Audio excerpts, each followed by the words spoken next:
Yo, how you guys doing? Hope you guys doing well as always. What's up, Blackline? How are you doing, bro? What's up, Kyle?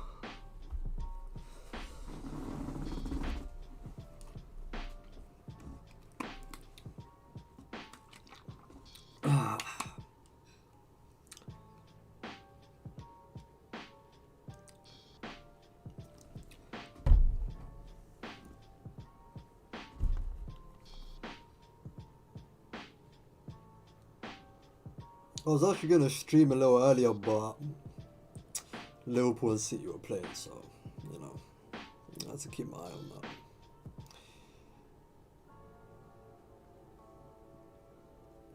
I was like, fuck it, I just left.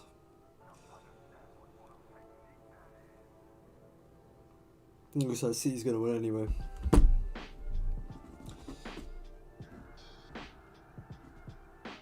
How you guys doing though? Let me know how you felt, how you found the chapter. Give me like a little rating for it. I can't lie, decent chapter, decent.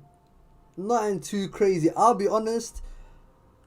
Like, I'll kind of leave my explanations for later, but like, the hype going into the end of the last chapter, coming into this one, I don't know. Like, this is a big I don't know, bro.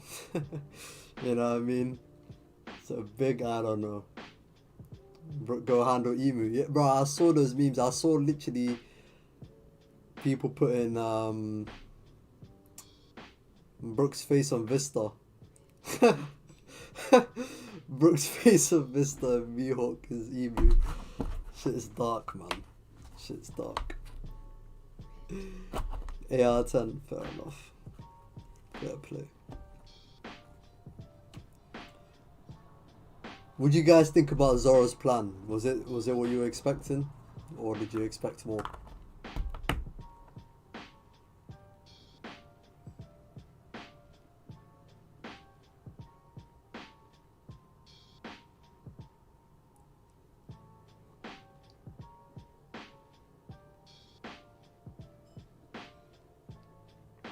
Because I can't lie, there's no way that's all Zoro's doing in this arc, bro. There's no way. There's no chance. There's actually a couple of things about Zoro in particular that I've been seeing on my timeline after I read this chapter. I literally read the chapter in full like an hour or two ago. Like an hour and a half ago, something like that. Read the chapter when the Viz came out. Boom. And I was like a big I don't know.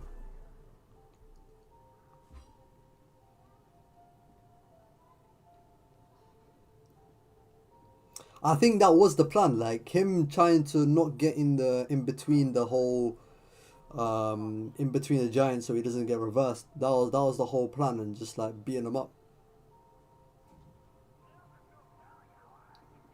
And that's literally what it was. I'll be honest, as now that we know that, I wanna go back to the end of the chapter if that was even like a problem that was even highlighted. Oh, okay. He said we've caught up. Watch out they don't. Watch out they don't trap me between them. Ah, cool. Yeah, so I guess Zoro was warned about going in between the giants. I don't know why I forgot that. Well, I didn't even consider that part to be a thing. But yeah, he just kind of jumped over them. That was the plan. That's what it was. But people expecting like Zoro versus Dorian Broggy to be this big fight. It didn't really turn out to be this big fight. Unless there's more to it. But obviously, I'm expecting there's more to it. Only because they haven't been reverted yet. So that's why I'm expecting there's more to it. He did more talking than I thought he would, but yeah. I'll wait to judge because Oda cut away rather fast. Yeah, fair play, fair play. Brook stronger than that bum Jinbei is crazy. That is a crazy take. Yo, Brook was doing some shit. Yo, boy, he was doing some shit, boy. I can't lie. He was doing some crazy shit. Maybe. Alright, bomb. Let me go over here.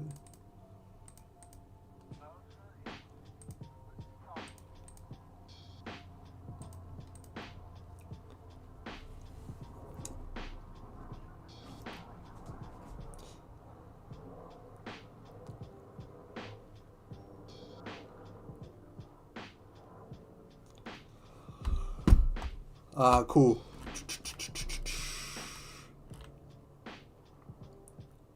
So, Dory and Broggy catch up to Zoro. I actually like this bit here. Where Zoro said...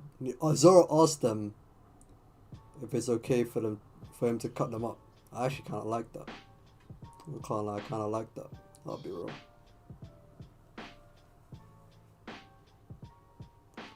But it's kind of crazy that if they said yeah, he probably wouldn't have objected.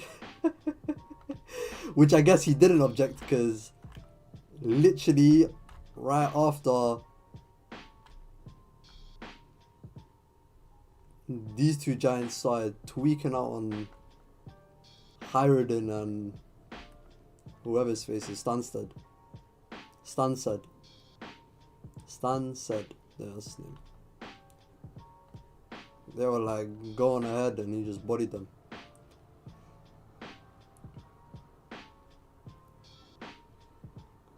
How did the Rumbat pirates get cooked again? I don't even know if they said. I don't even remember. I'll be real. I think they just got. Let me check actually. I don't even. Why are you calling them Rumbat? Is that what they were called? Or was it I thought it was Rumbar pirates. It's Rumbar pirates, no?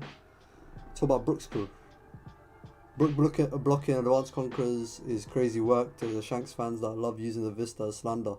Yeah, it is what it is, man. Like, Oda just does some shit, you know? He just does some shit.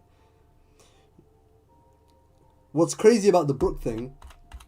You know, fuck it. Let me go to the Brook thing. What's crazy about this, bro? This... Yo, this is nuts, bro. This is nuts. Yo, this guy... Bro, Gunko herself, forget being amped by Iru, was dancing on most of the Straw Hats. Danced on Jinbei, danced on Brook, danced on Nami, danced on Usopp. I can't lie, when Gunko was doing that shit, bro, she had a bit of aura to her, I'll be real. And now you have Brook with a shield blocking an amped Gunko's punch, I guess, or knee, whatever it was. Or the spear, sorry, the spear. There's a spear. The trident that she has. Shit's crazy, bro.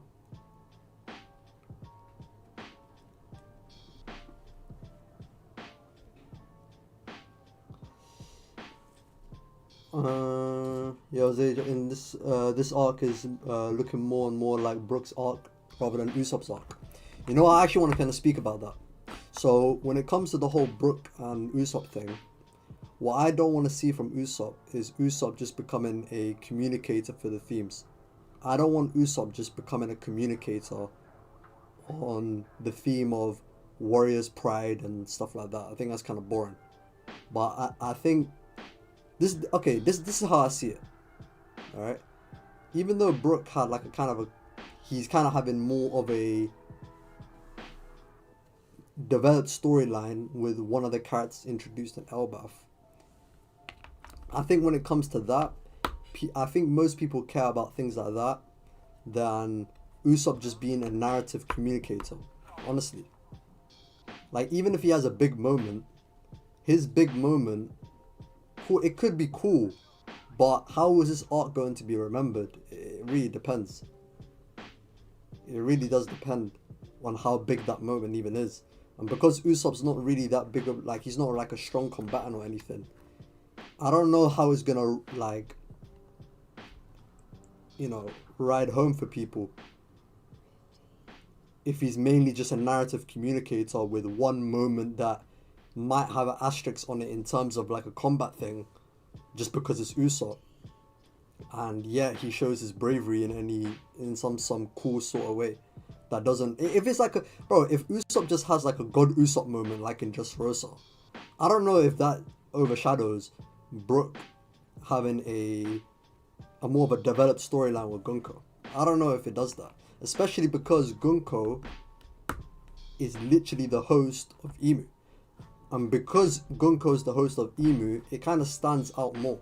So I don't know if I would go as far as to say it's looking like it's becoming more of Brook's arc, but it might become a thing where Brook's moment will be remembered more.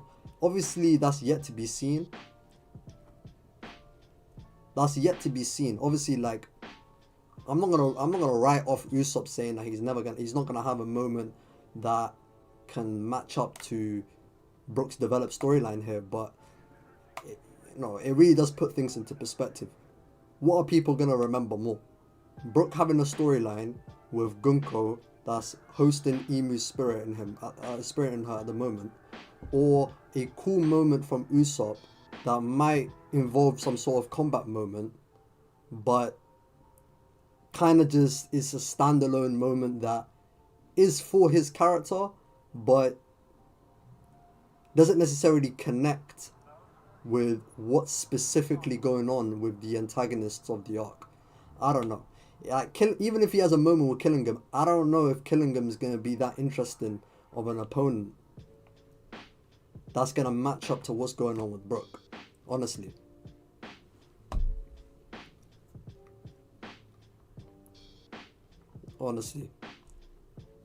So that's kind of how I see it. By the way, this panel here is crazy.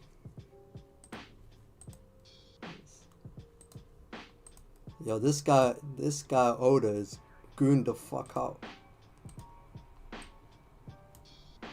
Yo, let's have a good look. What is going on here? What is going on here?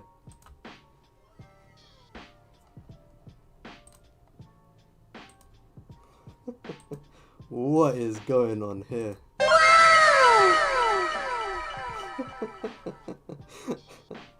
Yeah, Oda is gooned the fuck out, bro.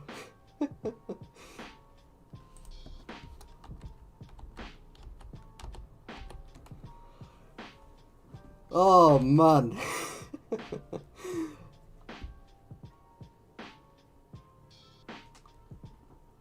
Usopp moment would be more impactful than Brook, but I get what you're saying. Yeah, it just depends, bro. It's not, obviously it's yet to be seen, but like time will tell at the end of the day. Do you know what I mean?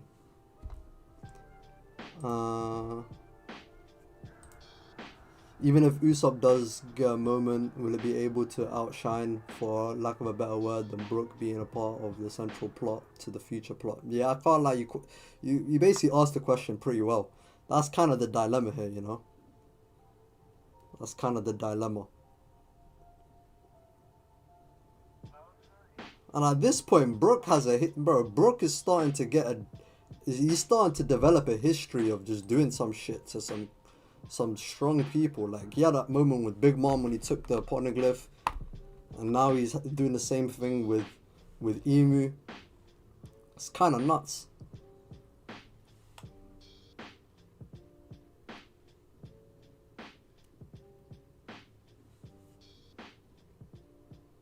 So we agreeing that Gunko is the strongest out of these three Straw Hats.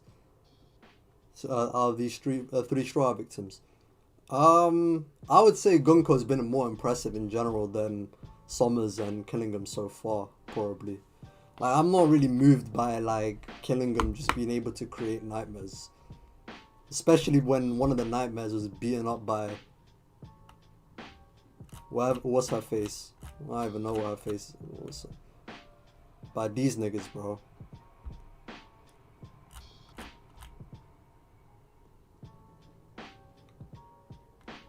Gerd, Goldberg, and Roto they took out a flipping a fake Nika, bro. So I don't know. I'm not really as moved by killing them as some people are. I'll be real, but you gotta show me some shit. He does have to show me some shit. I'll be real. Another thing about Brook. Now let me go back to the Brook shit. All right, so here's the Brook shit.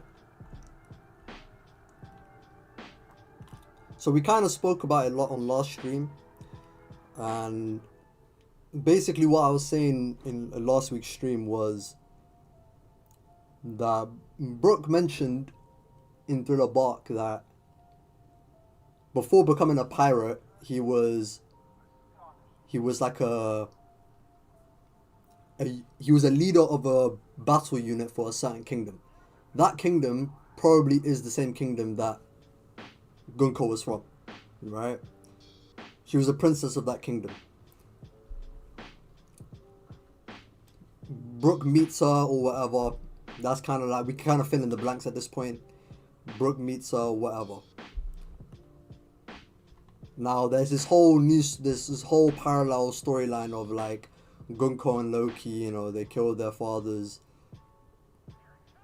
One I guess Loki did kill his father, but it wasn't as people thought it would be, and maybe it's the same for Gunko.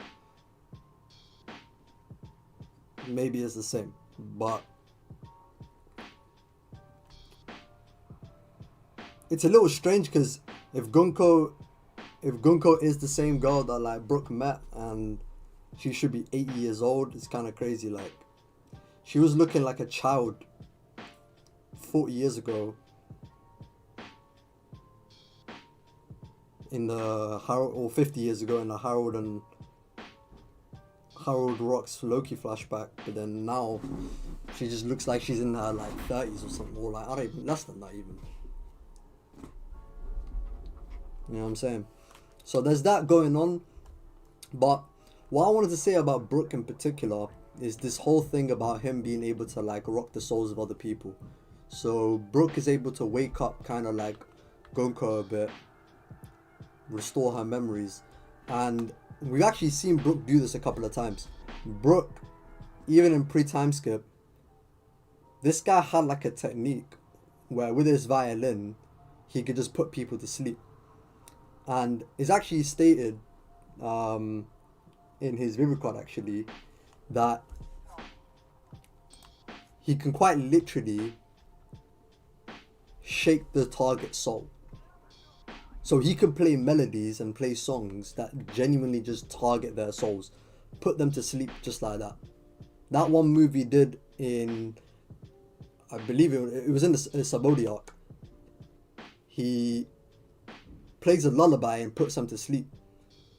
In the post-time skip, like after his training or whatever, he's able to like cast illusions on other people. Like target their soul, cast illusions on other people. So maybe that's something that Brook's going to do in order to actually separate Emu and Brook from each other, but that might be like a get out of jail free card for like Loki and Luffy when they actually end up fighting Emu, because there's no way that like Brook's is going to resolve the issue of Emu before Loki and Luffy even fight them. You know what I'm saying? Like, it would just be a bit redundant if that was the case. Like, what would Luffy and Loki even be doing at that point? You know what I'm saying?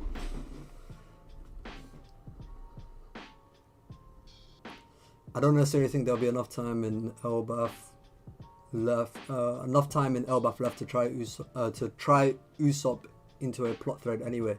I think the so-and-so's arc really skewed expectations for characters.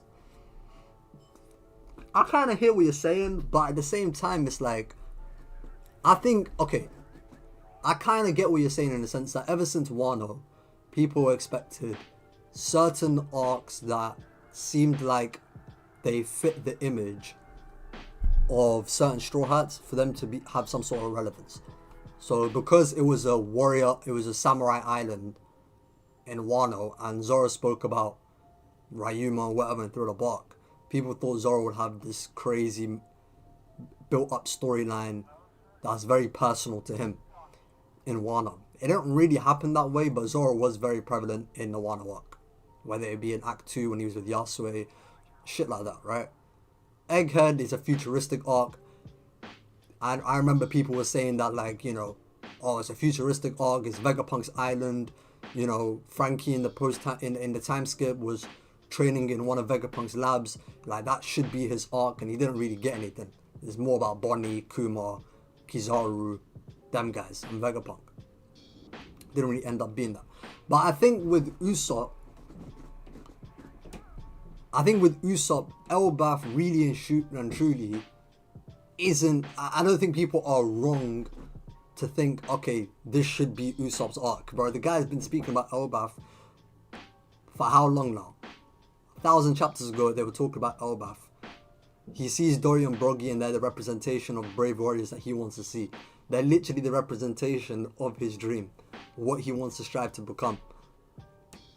You know what I mean? So even in the beginning parts of this arc, when Usopp and Luffy see the kids of Elbaf that have been, you know, that have changed and have been raised differently from different, you know, they've had a different upbringing because of Harold's influence and impact.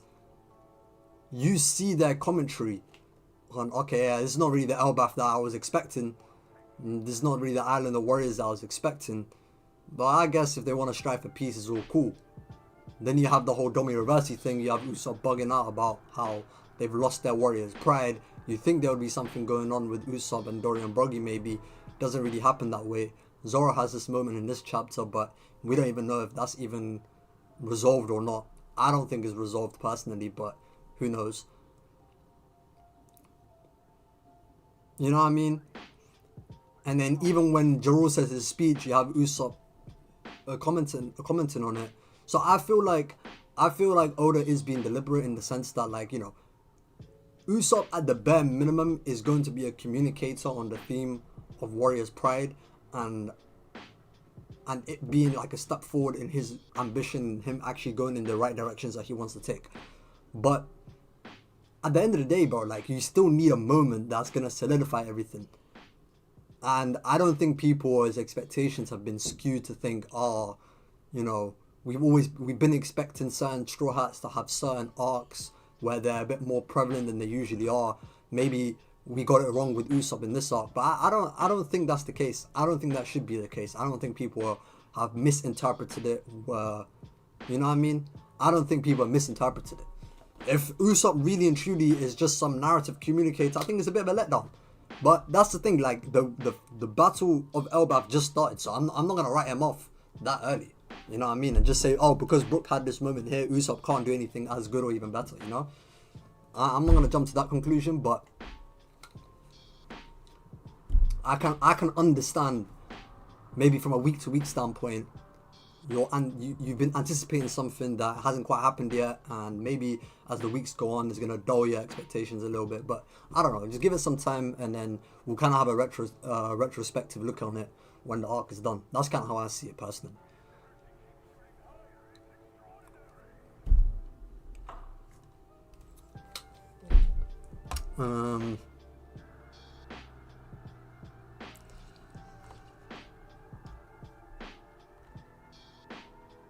But yeah, hey, Princess Shuri, is that you, Princess Shuri? No, of course not. I know you can't be her, but you look so alike, it reminds me of her, and I couldn't help but check just in case.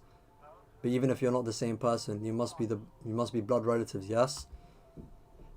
If she was still alive, she'd be nearly 80 years old after all, and she certainly wouldn't recognize me, not in the state I'm in now. But your face, your blue hair, your mismatched eyes, the Holy Land, and your love for music, all of it aligns perfectly, doesn't it, Princess Shuri? I never wanted to think of you again for the rest of my life.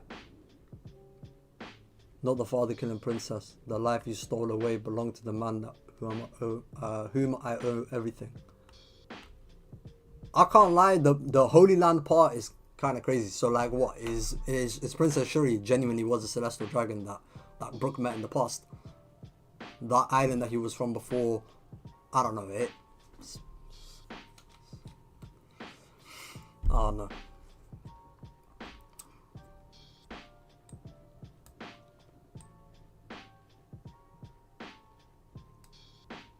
Elbaf is also shaping up to parallel Thriller Bark, and Thriller Bark was Brook's arc. Yeah, but I don't know. I feel like if certain characters have paralleled storylines, or yeah, let's say paralleled storylines to previous arcs, like in the case of Brook, him having parts of his storyline in Elbaf paralleling Thriller Bark, it makes sense. That was the arc in which he was introduced, but I don't know if the entire arc is a Thriller Bark, like, parallel. You know, I don't know. I saw Moj saying that as well, and he connected the dots pretty well. I see all the comparisons, so I kind of get it from that angle. But at the very least, with Brook, it's easier to say. I think with Brook, it's definitely easier to say because it quite literally was his arc. So, but yeah. Your face, your blue hair, your mismatched eyes, the Holy Lamp. So Princess Shuri, even before getting abducted by Emu, was she a celestial dragon? Don't know. Allegedly killed her father, but you know, with what's happened with Loki, can't really believe things at face value anymore. Gunko telling Brook to run probably suggests that Gunko doesn't see Brook in a bad way. So yeah, it's kind of like a Loki thing all over again type of thing.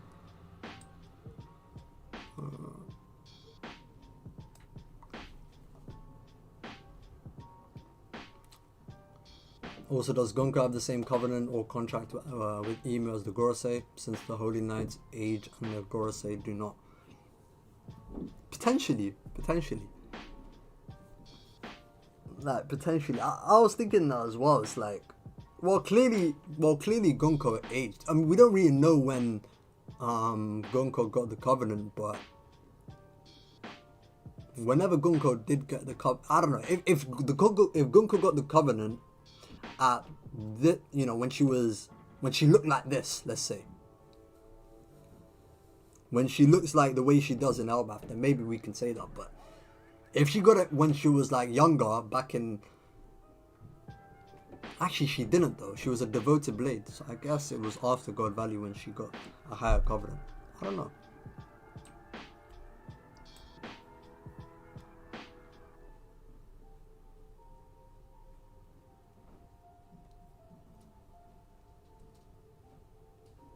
So Zage, are we putting Brook over Sabo now?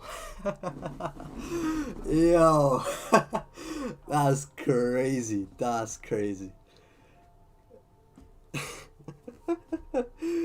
Yo, Brook over Sabo. I can't lie, I might have to entertain those talks, but I ain't entertaining it by myself. You know what I'm saying? If there's some Sabo shooters or Sabo hater shooters with me, then I don't know, I might push them talks, but I ain't pushing that shit by myself. I ain't doing that.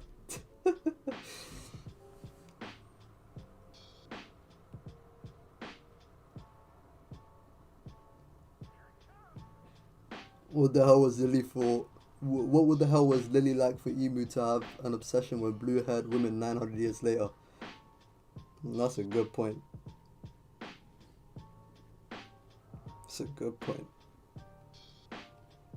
I don't think there's much going on there, to be fair. It could be, but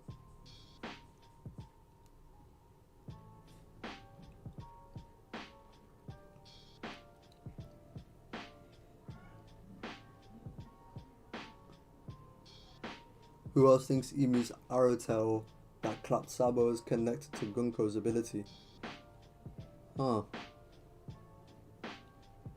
Yeah, I've seen that around. I've seen that opinion around, actually. It would make some sense. Unless Emu can just use the abilities of all his vassals, I guess. If it wasn't even Emu that done that and it was Gonko from the shadows, that's kind of nasty work. Sabo's kind of ass at that point.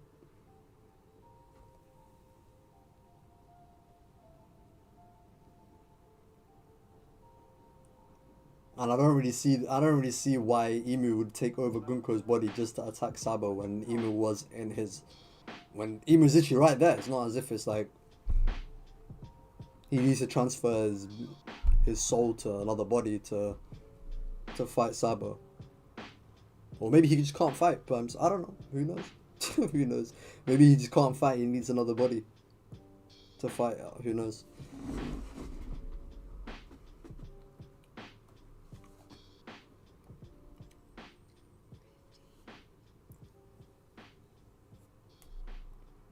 Hey Zage, why don't you do cross-verse battles, bro? I don't know, man. Cross-verse is just annoying. It's just annoying to do, bro. I'll be real. It's annoying, man. I can't lie.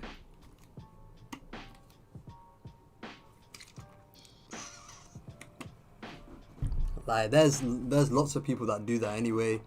And that isn't even my only reason for not doing it. It's just long to do. I'll be so real. It's just long.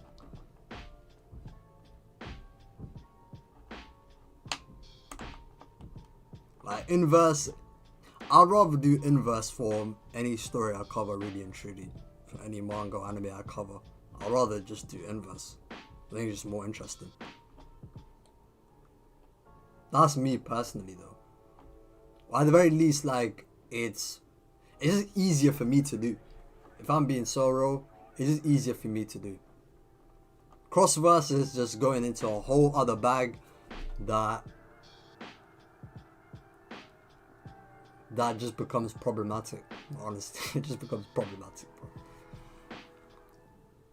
But maybe, you know what? Like in the past, I actually thought about it. I was thinking maybe I'll do some sort of like cross-verse, like One Piece shit, but even then, I don't know. You could ask me, like, but I don't know. Maybe in future. I wouldn't rule it out, but maybe in future. But yeah, let me just consolidate this Brook thing for now, anyway. Actually, wait, hold on. What's your take on Naruto vs Luffy? It takes time to research for various stories, but I feel like your channel has potential for cross-verse based on your channel history of inverse. Fair enough. I'm hearing you, bro. Naruto vs Luffy, though. See, Naruto vs Luffy. You know what's so funny? I'm literally watching Naruto again with my brother. So the part 1 stuff is actually kind of fresh in my mind. I also haven't read Boruto past like the first couple of chapters of Two Blue Vortex, so I don't know if there's any new scaling shit. But in Shippuden, if I had to say between Luffy and Naruto, Shippuden, Naruto, I would say Luffy has definitely more consistent or like higher speed scaling, in my opinion. I think a lot of the high interpretations for Naruto are kind of nasty in terms of speed, if I'm being real. In terms of like AP, Luffy, kind of depends how you look at it. I think Luffy probably should be at least multi-continental at the very least. Just scaling off like the Admirals and Whitebeards, Quakes and shit. So I think bare minimum. Maybe Naruto has a bit higher AP. It depends how you want to take it. But then there's also the whole One Piece planet thing, and how it potentially just bigger than the actual Earth, like the real world Earth. You see what I mean? Like when you have to consider all those things, it's just long, bro. I'll be real. I probably would take Luffy over Shippuden and Naruto. If I'm being real, I probably would.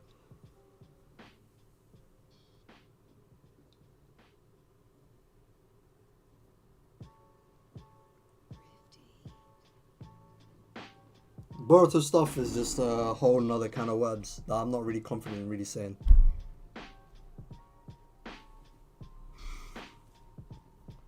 But yeah. Anyway, so what I wanted to say about Brook real quick before I kind of close off this little segment here. So Brook has melodies that can directly target the soul. He spoke about in Fishman Island that he developed ways to cast illusions. He did this in Fishman Island on the, let me see if I can get the chapter out.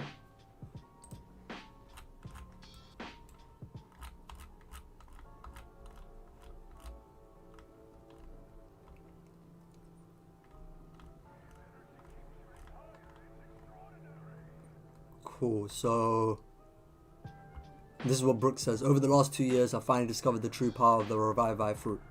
I died once and my soul should have traveled to the land of the dead.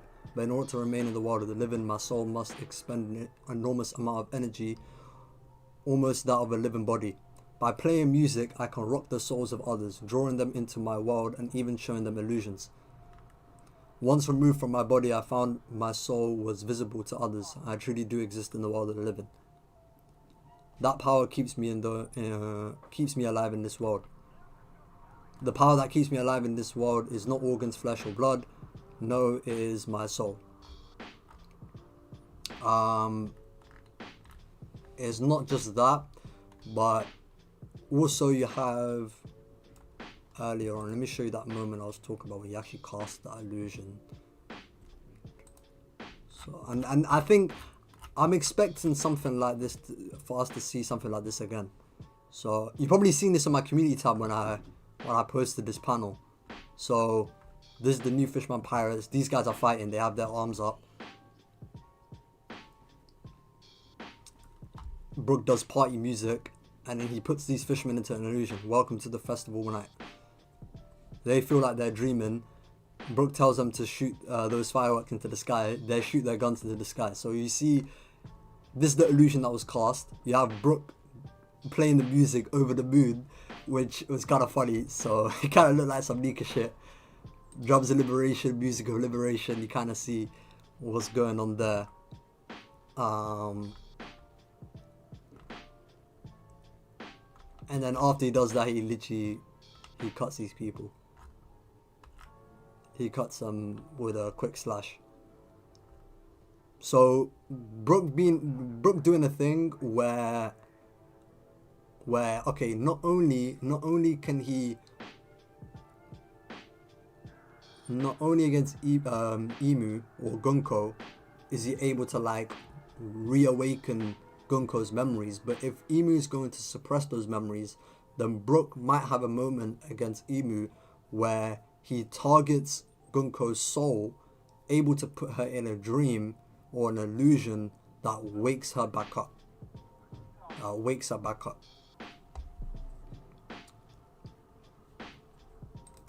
Another thing I wanted to point out as well is that during the time skip, like this is just before the time skip actually started, I found this kind of interesting as well.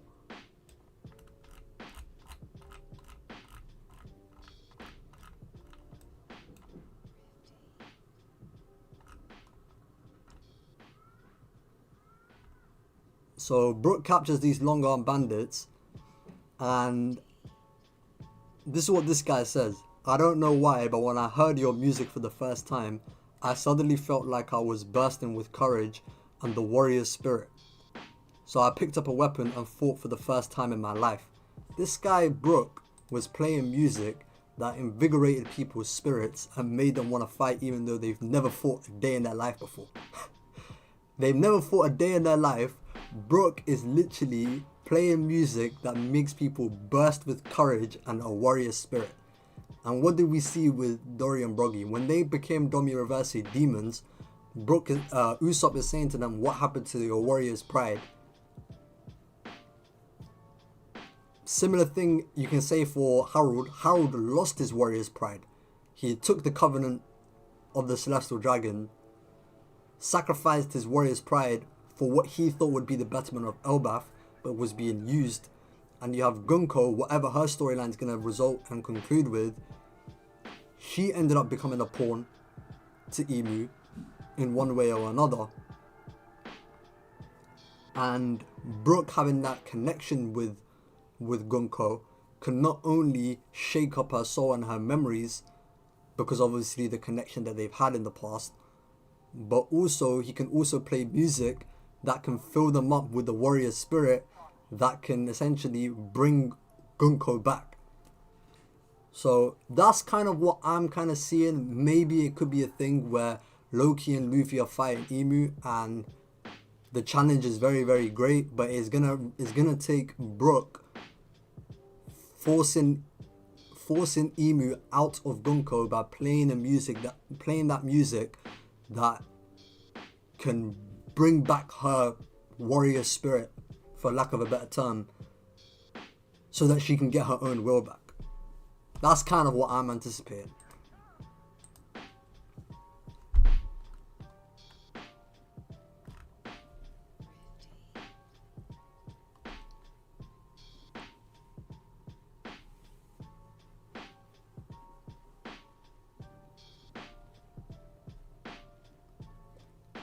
So do you think Summers gets replaced as a holy name?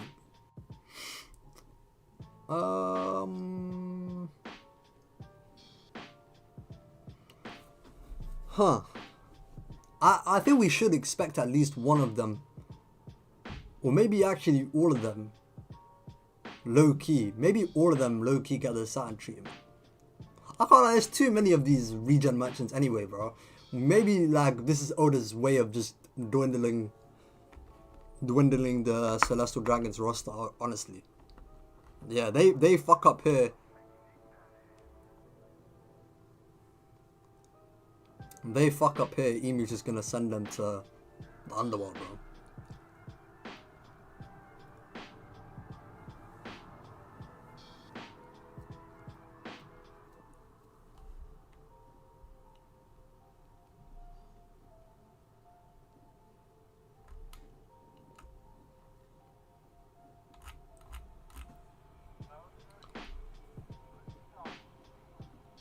Summers, Killingham and Gunko are gonna get replaced.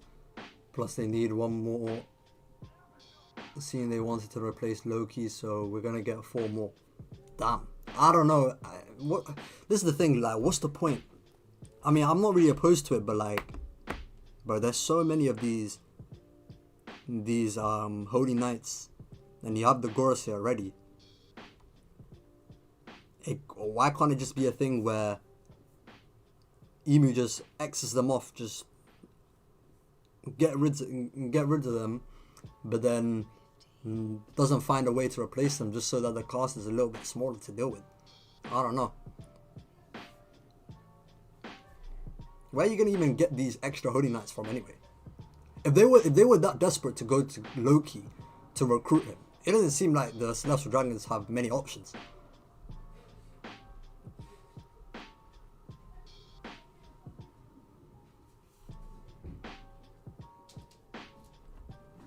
You know what I mean?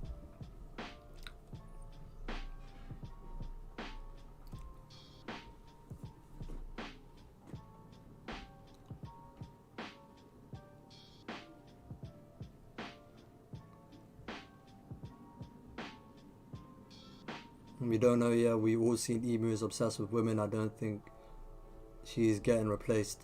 I think Gunko might be a bit too important. I don't know. Depends.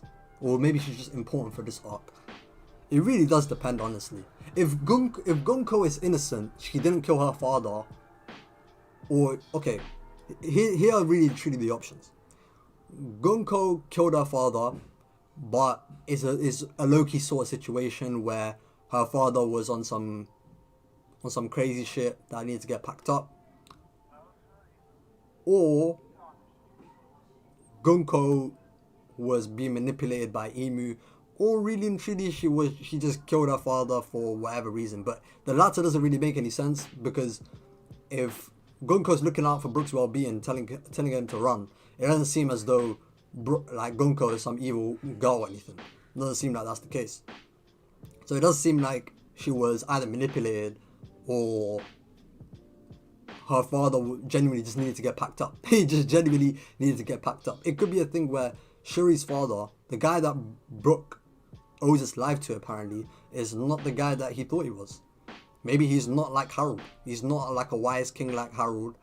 He was some fucked up king that needed to get packed up.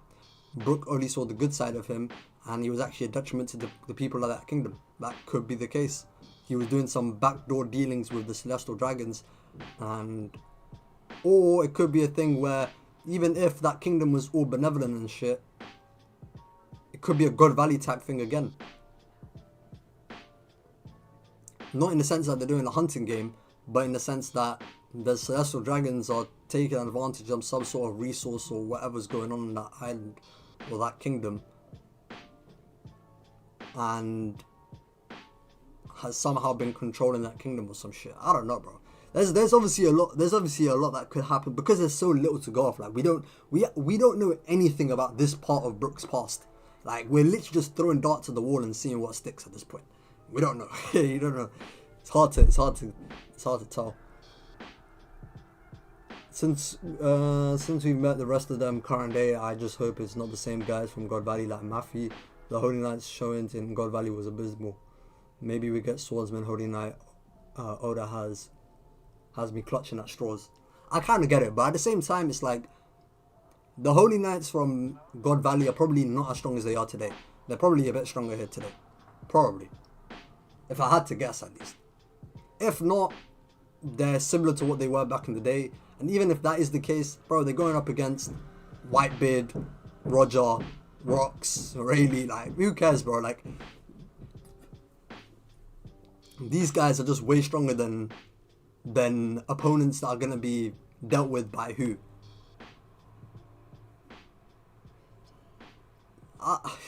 They're going to have lesser opponents. If Zoro and Sanji are fighting Holy Knights, and I'll get to Zoro and Dorian Broggy later, because I briefly spoke about them, but I didn't really say everything I wanted to say. Zoro and Sanji, or let's say Sanji, because Sanji by Summers seems like that's what's going to be happening given the end of the chapter. If Sanji is packing up someone like a Summers, then who really cares? It's not as if, you know, or the Revs, yeah, the Revs could be fighting them at the end, in the final war. But I'm saying they're that class of opponent, bro.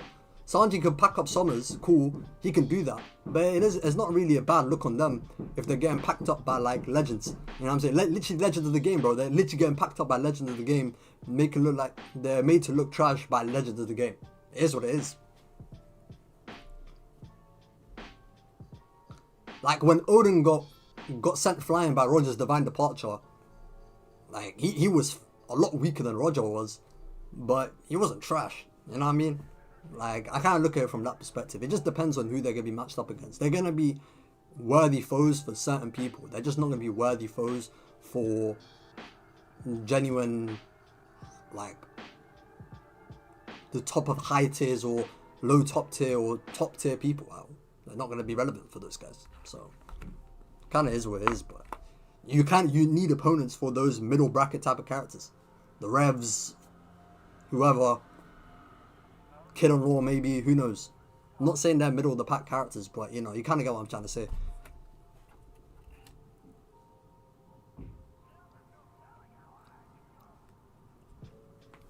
So yeah, moral of the story for this chapter, I'd say when it comes to Brook, music is power, man. The guy said it himself, music is power. Let me go to that chapter real quick. So this is literally the chapter where Brook does the whole lullaby thing.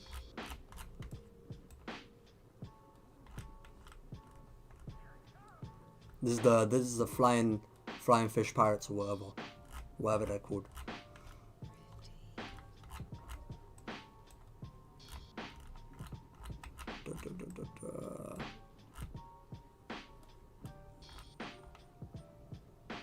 This is also Brook's first fight as a Straw Hat as well. He does lullaby parry, puts these guys to sleep. Even Chopper and Luffy go to sleep. Music is power. Music is power. So, yeah. I expect Brook to have a moment where he can shake up Gonko's soul. restore some of her warrior spirit like he done to those guys during the time skip. Something like that to conclude it. So yeah. But yeah, that Brook blocking Emu is kind of funny. It's kind of funny. It is what it is though. It is what it is. That Gunko was actually packing up most of the straw hats, and now you have Brook doing that. Anyway, let's talk about the Zoro ship. I have some words for the Zoro ship. So first and foremost, cool. Like Zoro's plan was jumping on the heads of the giants so he doesn't get trapped in the middle. Cool, whatever.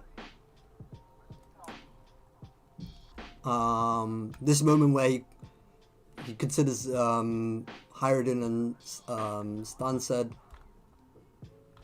as brothers, cool. You know, Hyrodin's dream got mocked. Zoro took care of it. Cool. That shit was all cool. Crossing of the six paths, I can't lie. I was never really a big fan of that move. I don't even know how that's like a secret art. Honestly. For those that don't know, the secret arts are literally like the special techniques of certain sword styles. Like, so for 3 sword styles, secret arts, or Santoryu, Ogi, or ultimate technique, secret technique, whatever, that's 3,000 worlds, bro. I don't know why crossing the six paths is some 3,000 worlds type technique, but it's some ass to me. Well, not ass, but it's kind of mid to me, especially with how Oda kind of presented it. This shit's some mid, bro. I can't lie, I read this shit and I was like, this shit is some mid, bro. It looked like some mid. The moment, if this is all it is to the moment, it was kind of some mid. Dory and Broggy, cool, they hit each other up, reminiscent of their clash in Little Garden. That's cool. Obviously the actual problem of them being dummy reversed hasn't been resolved. So I think Zoro is going to be at least part of the solution with his Haki and all.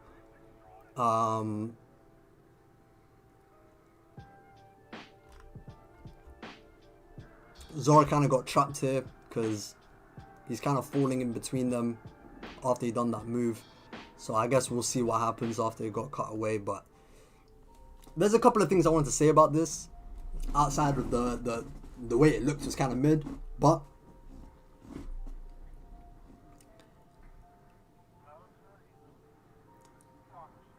I saw people on the timeline saying that, oh, look at Zoro now, like, you know, after what Gabbana said, you know, he's using his Conqueror's Haki, he's more conscious of it, like, this is some big change or whatever.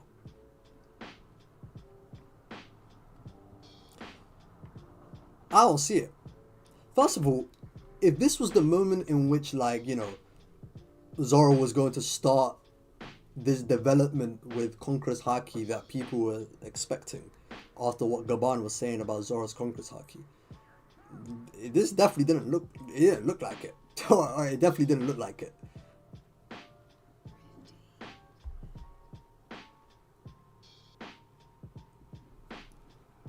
You know what I mean? Like, what real change even happened, bro? The guy's using his swords the same way he normally does. He uses sword techniques the same way he normally does.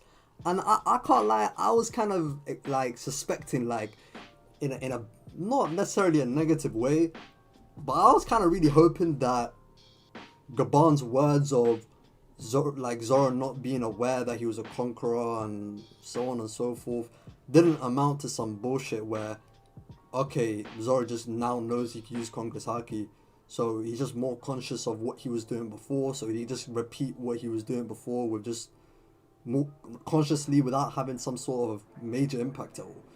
Like, I don't even know how this even, like, improved him in any way. You know what I mean? Like, it didn't even look like it. Honestly. That's another thing. Actually, Kyle used to remind me as well. Bro, there's no way that, like, Zoro is cutting up these giants and they don't have regen. Like, I don't know why people were so hell-bent on saying that the Domi Reversi guys don't have regen when Emu was saying they have undying bodies. They're literally immortal, just like the Covenant guys. Maybe there's a little bit different. Maybe there's a little difference to it, but more or less they're still described to have undying bodies. So the same way in which Roger and Garp took care of rocks and was able to use like the critical mass of Haki to not only overwhelm the god but also revert the curse, like something like that should be going on. I think that this crossing of the 6 paths technique that Zoro did, it might have done that for some of the giants. Like these giants that got cut up, maybe they get reverted, but we didn't obviously cut away, so we don't know. I can see them getting reverted. Dory and Broggy are you know, stronger giants, so I don't know about all that. I also don't know if them just attacking each other like this is going to just undo their own curse. If it was really like that, where they just undid their own curse, it's kind of crazy. I'll be like, okay, what the hell was the point? This shit's some mid, bro. I'll be real. Yeah, if Dory and Broggy just undid their own curse by hitting each other, bro, that's some mid, bro. I'm sorry, bro. Yeah, this was supposed to be some sort of army that, like, was supposed to move the needle for Emu, bro. If these guys took each other out and undid their own curse, bro, this guy Emu was just yapping, bro. I can't lie, that's what it looked like. The thing with Zoro is that he has to get Conquerors up to the level where he can believably break out Dory and Broggy out of Domi Reversi, and even then would that be overinflating Zoro because it's only a feat performed by Roger and Garp.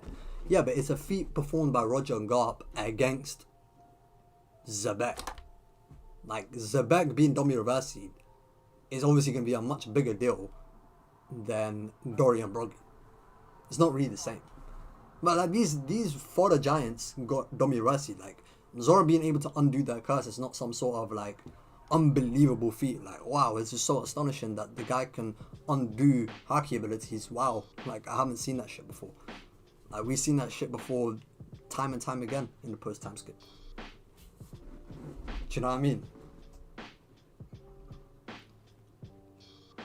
But if it's really a thing where it's like Dory and Broggy, they just took each other out, they've undone their own curses, Zoro, all he done was undo the curses of the other fodder giants, and he has to fight like killing him or something. I'm not here for Zoro versus killing him, man. I'm sorry, man. I'm not here for it. I'm not here for it. I'm not. I genuinely hope, this is my hope. My hope is that the fodder giants their curse got undone. Dory and Broggy, they're stronger giants, so they regen from their attacks. And then Zoro has to fight these two, undo their curses with a more deliberate, deliberate is not even the right word. Just a more impactful moment. Zoro undoing their curse with a more impactful moment, showing his Haki off, things of that nature. To make me actually believe what Gaban was saying was even some sort of words for future growth for Zoro, bro. Because at this point, it just seems like all Gaban was saying is that, yo, like, you have Conqueror's Haki, you didn't even know you had Conqueror's Haki, do better, bro. Like, what? Like, in what way is that going to, you know what I mean, like, move the needle? I don't really get it, honestly.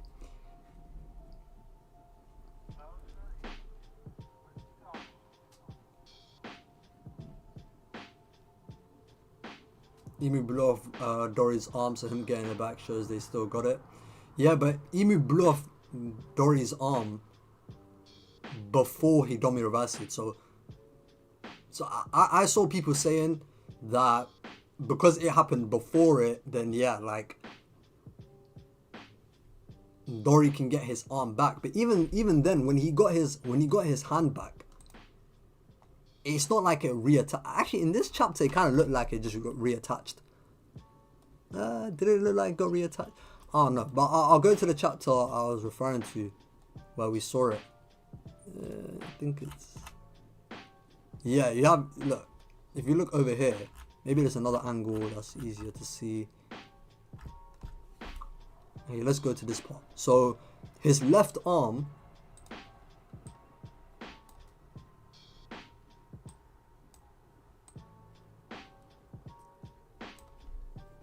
Like his left hand is like detached from his arm, but it's usable. It's usable. So maybe it's something like that where it's like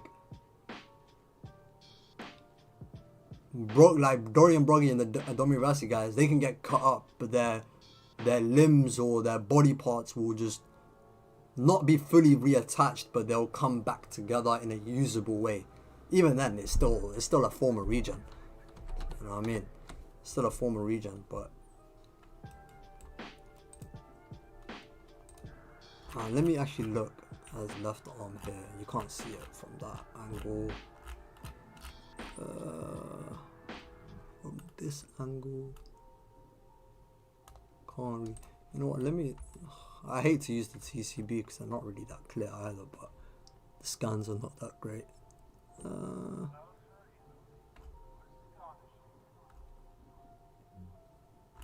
Yeah, you can't really see it in this chapter. Oh well.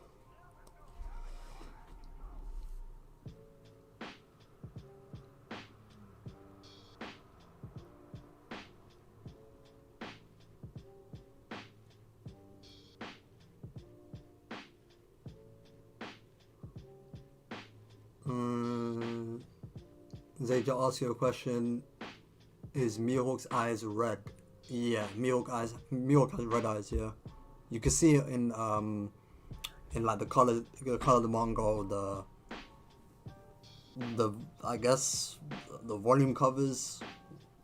Just look at if you look at like the One Piece colored manga, Mihawk's eyes are red. It's meant to be like blood eyes. Even in Baratie, they were describing Mihawk's eyes as like blood red eyes, like his eyes became blood red or some shit. So yeah.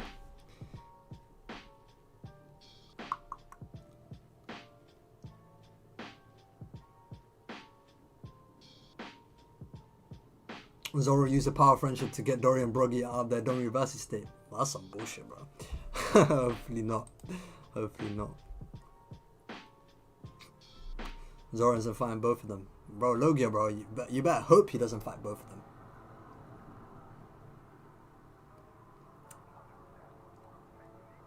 Unknown, you missed quite a bit, bro, but you could watch it back on the replay. They ain't even got real regen like that. I'm not gonna lie, this stuff's confusing. I kind of get it. I don't know. I feel like if people took things at face value, then no one would really be confused until the moment in which, like, it's kind of shown that their regen isn't really the same actually happens, because from the way it's actually explained by Emu, bro, they should have regen. He grants undying bodies. In exchange for so much of their lifespan, they'll receive an undying body and uncanny strength. It's pretty clear cut what Emu is trying to say. So Dorian Broggy, they should have regen. Or they have an undying body. What that undying constitutes to is, I don't know, but I'm assuming undying body means regen. Like, that's what I'm assuming. I don't know, like, that's kind of what it sounds like. So, kind of what it sounds like.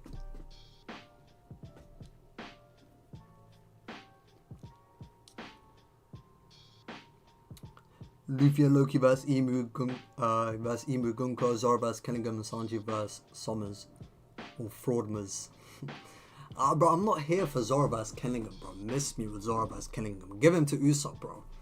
I'm sorry, bro. I don't care if Usopp doesn't have Conqueror's Haki. You can't damage them, bro. I don't want... Bro, it's... Killingham... And you know what it is? I don't even want to sound like I'm a Killingham hater or anything, bro. Like, there's stuff in 2 hate. That's the reason why I don't want Zoro fighting, bro. I'm sorry, bro. I'm not interested by no Killingham.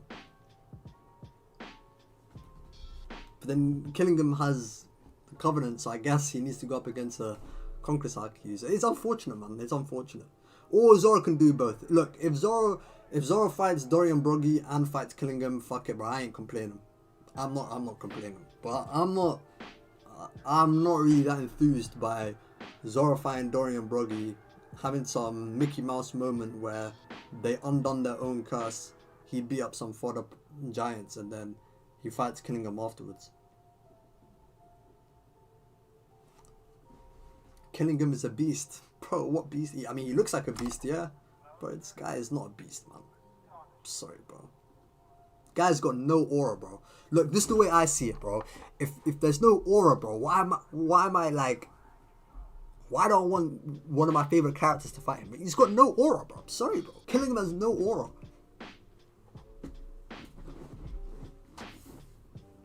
He's just there, bro. Killing him is just there.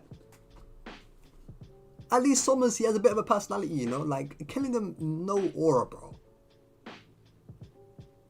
Gunko was kind of cooking, like, the Straw Hats, like, it was kind of cool. Killing him, yeah, he just some nightmare beasts. Whatever, bro. These nightmare beasts, again, beat up left, right, center, bro.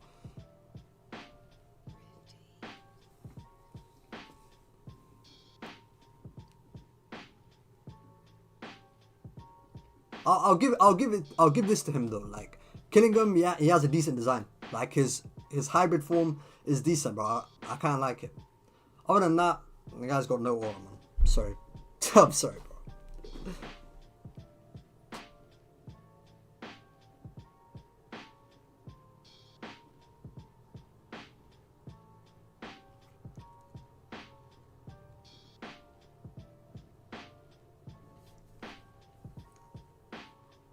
Killingham is the Holy Knight version of Hawkins.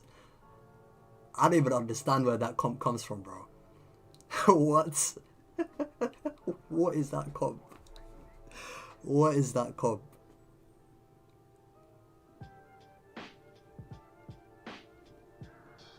If Zoro had to fight a God Knight, it would be Shamrock. See, I'd be seated for that. I would be more than seated. I'll have my legs up. You know what I'm saying? Get a popcorn ready. Yeah, I'll be seated for that movie. But unfortunately, the guy's a Shanks lookalike, so either he fights Luffy in future or someone else fights him. Probably won't be Zoro. Probably. Unfortunately.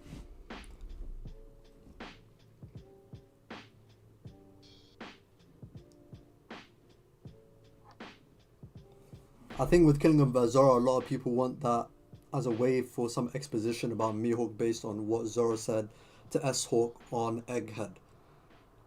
What the fuck does Killingham got to do with S-Hawk and Mihawk? What the fuck is Zoro vs Killingham gonna communicate to me about S-Hawk and Mihawk? What? I don't get it. Yeah, someone needs to explain this to me. Someone needs to explain me the need for Zoro vs Killingham. I don't need that shit.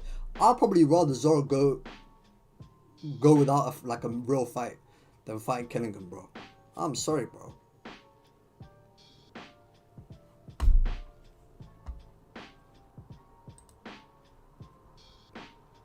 What, bro? Let me actually go back. Like, what?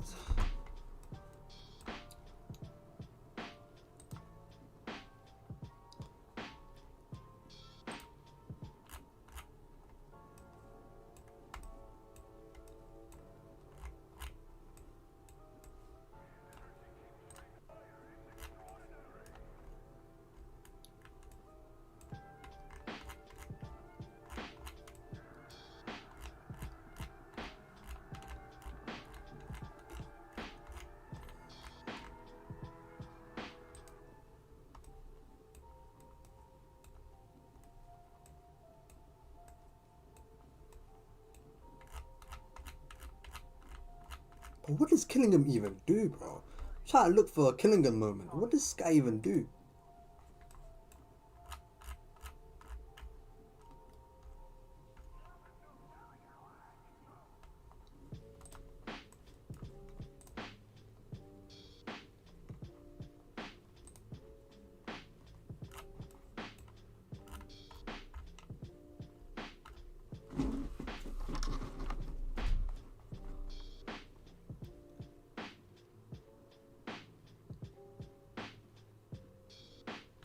There's no way you can elbow from this nightmare. Now things are really cooking. But you're not cooking though. So now things are really cooking. With the Great One here, there's no need to hold back. Rampage to your heart's desire, my sleep tids.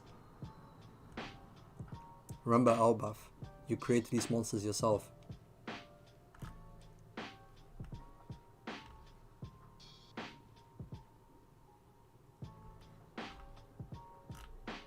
Safe, man. Safe, man. I'm not moved, bro. I'm not moved.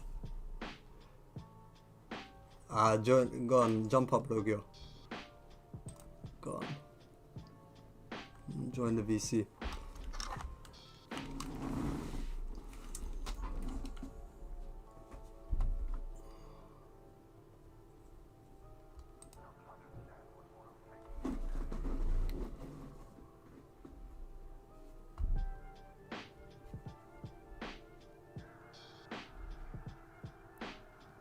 They want a Nightmare Mihawk type thing. Nightmare Mihawk, safe, man. Nightmare Mihawk, bro. I don't know, man. Yo, Logie, you gonna jump up on VC or not, man?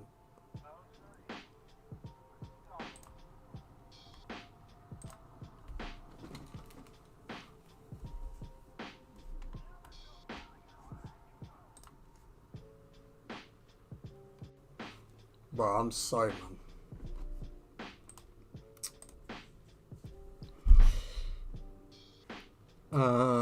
Wait, that's a good idea. Usopp verse. Killingham. Usopp wants to be a brave warrior. Killingham spawns his fears only to be defeated by conquerors.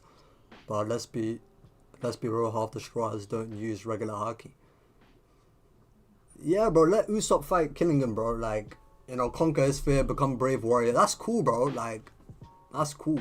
Yeah, I don't know. Maybe Zoro is like, does a finisher for him, takes out Killingham in the end or something, but I don't know.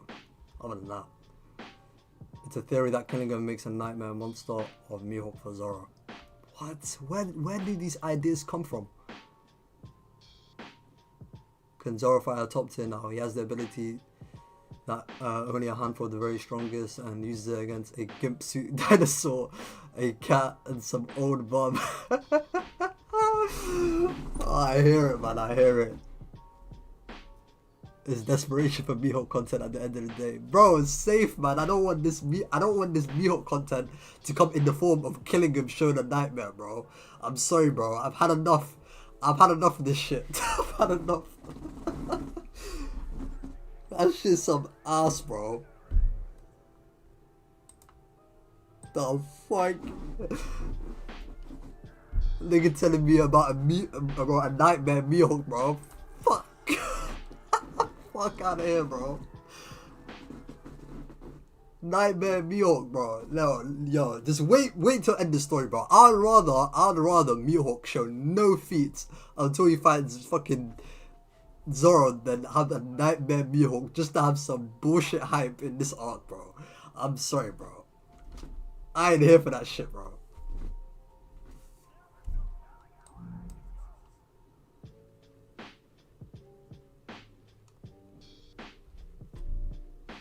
That shit sucks. Zoro says to S-Hawk that S-Hawk is more human than Mihawk. Now based on Killingham ability to draw out nightmares, people want exposition about that. Fuck.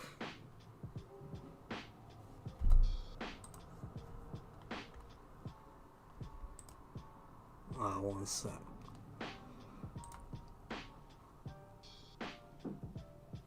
Yo, Logia, chat to me, bro. Don't tell me you're one of... I'm chilling, bro. Don't tell me you're one of them Killingham Zoro niggas, bro. I am, I'm definitely not Zoro versus Dory and Broggy. That's not what I thought would happen this arc. I'll be so real.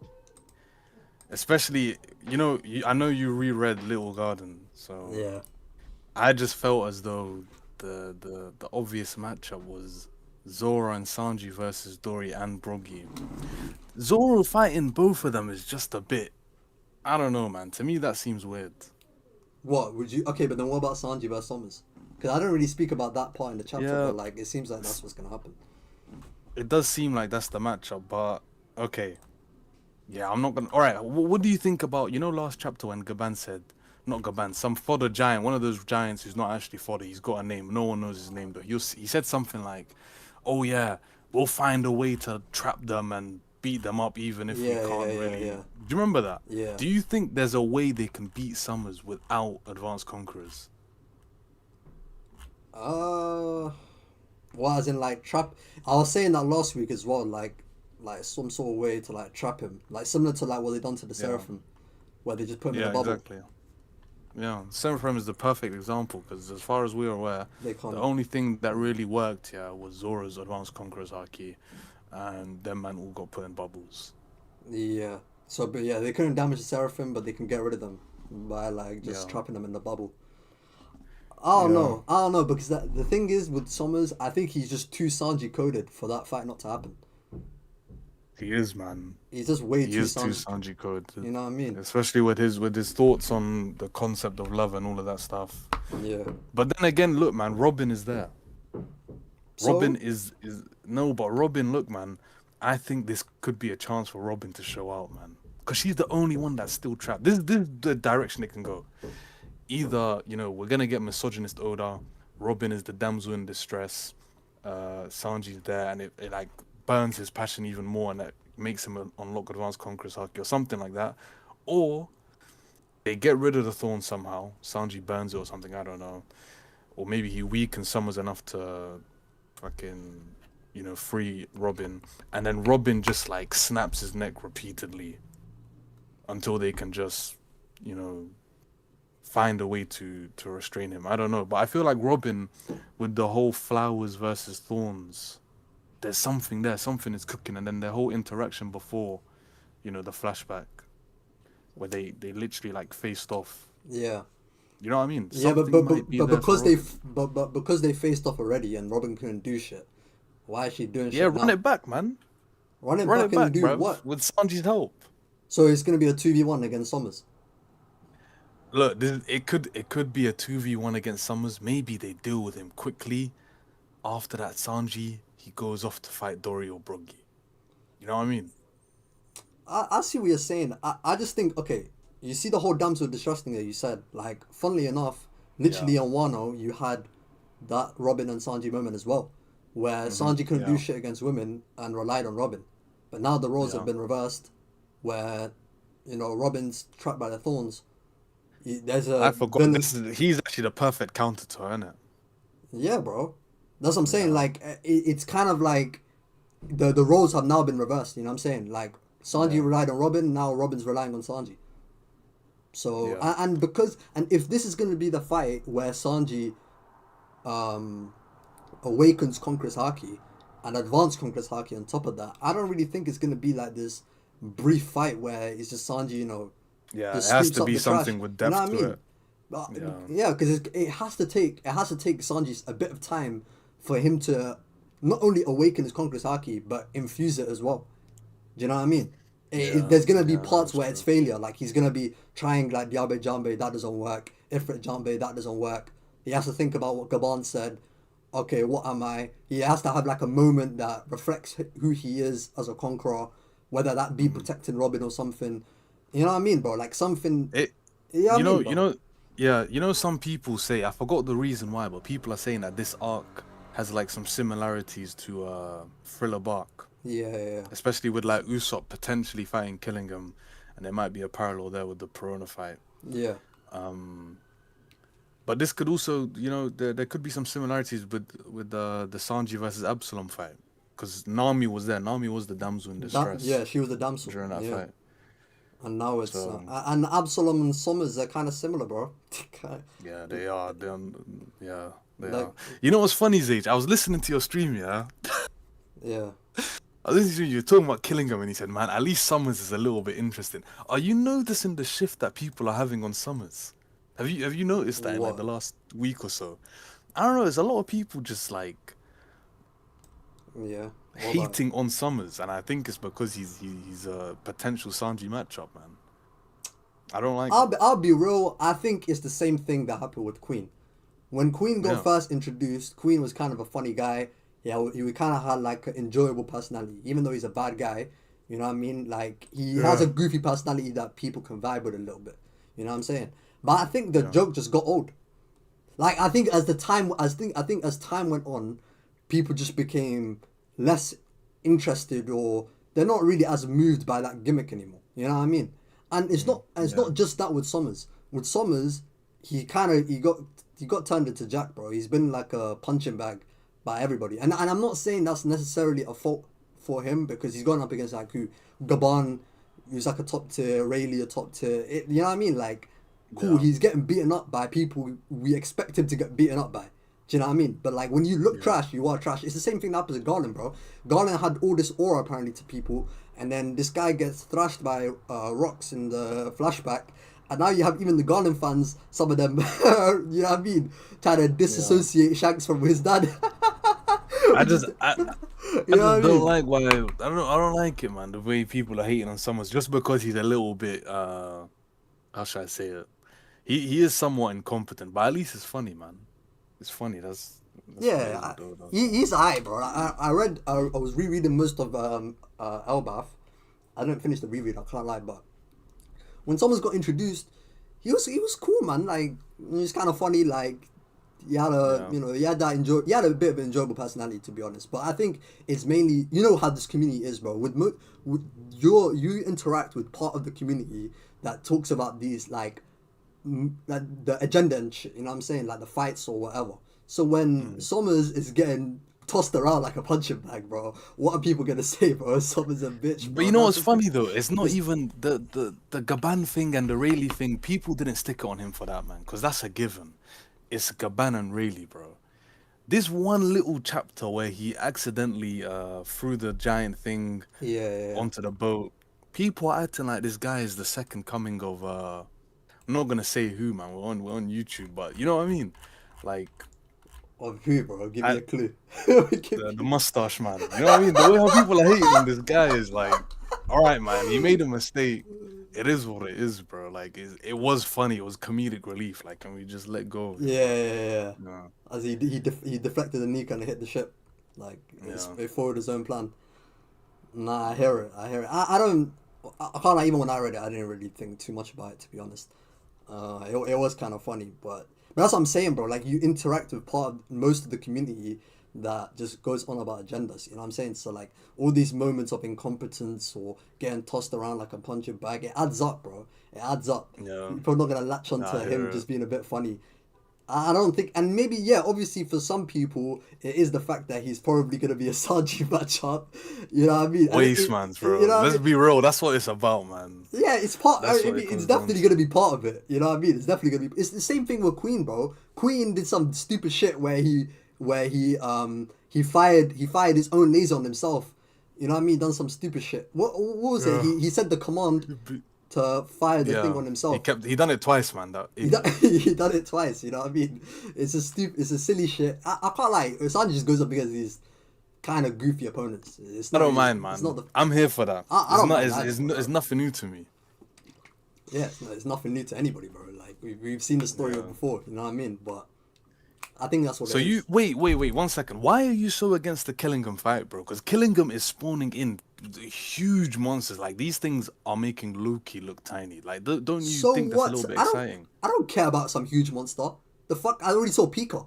Wait, does anyone? Wait, hold on. Does anyone rate Pika? No, bro. Even though this guy was as big as the flipping mountain, bro, of the No, chateau, bro, but this no is one like gasses this guy ten Pika. peakers, bro. Who cares, bro? I saw Gerd Goldberg and Rodo just do like a combo attack that took out Oh this fake yeah, Nika, I bro. completely Do I forgot care, about that. bro? Do I care? No, I don't give a fuck, bro. Like, I don't, bro. You know I'm what not. is though, Zage? You know Yeah, what is though? Before the King fight, did you rate King? King was aight, bro. Like he wasn't even now. Nah, He's I'll just be real, he's man. just Zage, aight, bro. Zage. We're gonna open the vault, man. You But don't delete your tweets, bro. We'll find it. bro, Before that King King fight, all was right, maybe aight, not you, bro. but the way how people are talking about King before the King When he was fight. getting tossed around by Marco. Yeah, the guy looked like a Yeah, bitch, they ain't bro. tossed around by Marco. He got the gun. The what's his name? Izo shot his sword out of his hand. Not gonna lie, he No, did but look like a bit of an but the idiot. earliest part of King when he first got introduced, when he knocked Big Mom and the ship over, Was that as people well? thought, ah, cool, this guy's a little bit cool, bro. Do you know what I mean? And Yeah. it helps with King because by the end of it, we see his design. He has a cool design. His fire abilities are You know what I What, mean? you Like, don't think Killingham's design is cool? nah, his design is pretty good. I'll be real. That's the one thing I Yeah. said. But other than that, bro, like he hasn't done shit.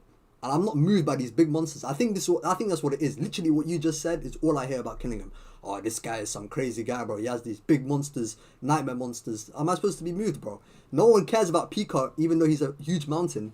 You know what I mean, bro? Like Rodo Goldberg and Rodo took out a Nika, bro. A nightmare Nika, bro. What's a nightmare Nika? Yeah, that If shit, it- that shit is made out of paper mache, bro. I completely forgot about that. We can't have Zoro fighting. You know what I'm Fun that. saying, bro? Like, give it to Usopp, bro. Like, I don't mind Zoro helping Usopp, honestly. If Zoro helps Usopp in just finishing off Killingham, cool. But give that moment to Usopp. The only reason why I'm more interested in Dorian Broggy is because I feel like Zoro, who in Little Garden displayed a lot of the characteristics of a warrior like people in Elbath, I think it works. I think it works against Dorian Broggy. These guys have been Domi Reversi, they've lost their sense of pride.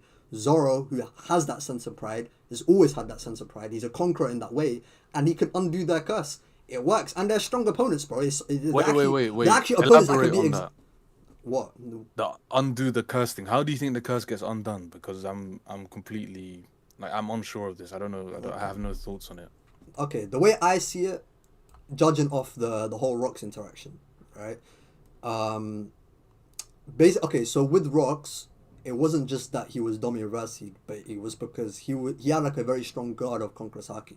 Obviously, that thing isn't gonna be much of a factor against Dorian Broggy. But the Yeah. reason why I bring that up is because what Roger says is that armament haki doesn't yield against Delphi abilities. So he was kind of like thinking about it is okay, armament haki should counter Delphi abilities, but because of this guy's Conqueror's haki, we can't even get to him. So they needed to use a strong amount of haki to not only get through the guard but also undo the curse. So when we actually saw Roger and let me find that panel. Cool. This is what Roger said. So first of all, the color of armament is a power that doesn't yield to Del fruits. And on top of that, I was wreathed in color of Conqueror's of the Supreme King. There's no way it couldn't have hurt him. So he was guarding himself with Conqueror's Haki, right? So when they actually did use their critical mass or their like maximum amount of Haki output, it not only broke the guard, they also damaged Rocks to the point in which that effect that Emu done to him, which is clearly a Delphi ability, it was worn off. You know what I'm saying? So I think with the Dorian Broggy and the other giants, the fodder giants, cool, they're not that strong. So maybe that attack that he did in this chapter, maybe it wore off for those guys. Maybe. That's even if he was even using that much Haki, I don't even know. But for Dorian Broggy, because they're pretty strong, it might take a bit more. That's why I feel like that could be more of a drawn out fight. Whatever Gaban was saying about Zoro's Conqueror's Haki could come into more of a play there because there's going to be more of a matchup for Zoro to display his Conqueror's Haki. And then he gets rid of their curse, you know what I'm saying? By just using a lot of like Conqueror's Haki and Armament Haki on top of it. You know what I mean? Yeah. That's how I When Garland killed Rocks, was he Domi Reversied at that point, or was he just regular Rocks? Like, did they undo it? What after the attack? Yeah. Yeah, Because they undone it, bro. He killed him. Yeah, but before he died, he was. Let me check this out. It's literally, I have it on the stream, but it's on chapter 1166. Yeah, the beginning of the chapter is literally Rocks returned back to normal. He literally says, "Has the curse worn off?" Oh my days. You see this, man? This is what happens when you read spoilers, bruv. Even though I definitely read this chapter. You but did still. read this chapter. Yeah. I'm just not paying attention, fam. Let me find this, bruv. Yeah, the guy returned back to normal. So that's what I'm saying. So Oh my days, he did return back to normal. yeah, bro, and that attack This whole time. and that attack. Oh, What did you think the whole time?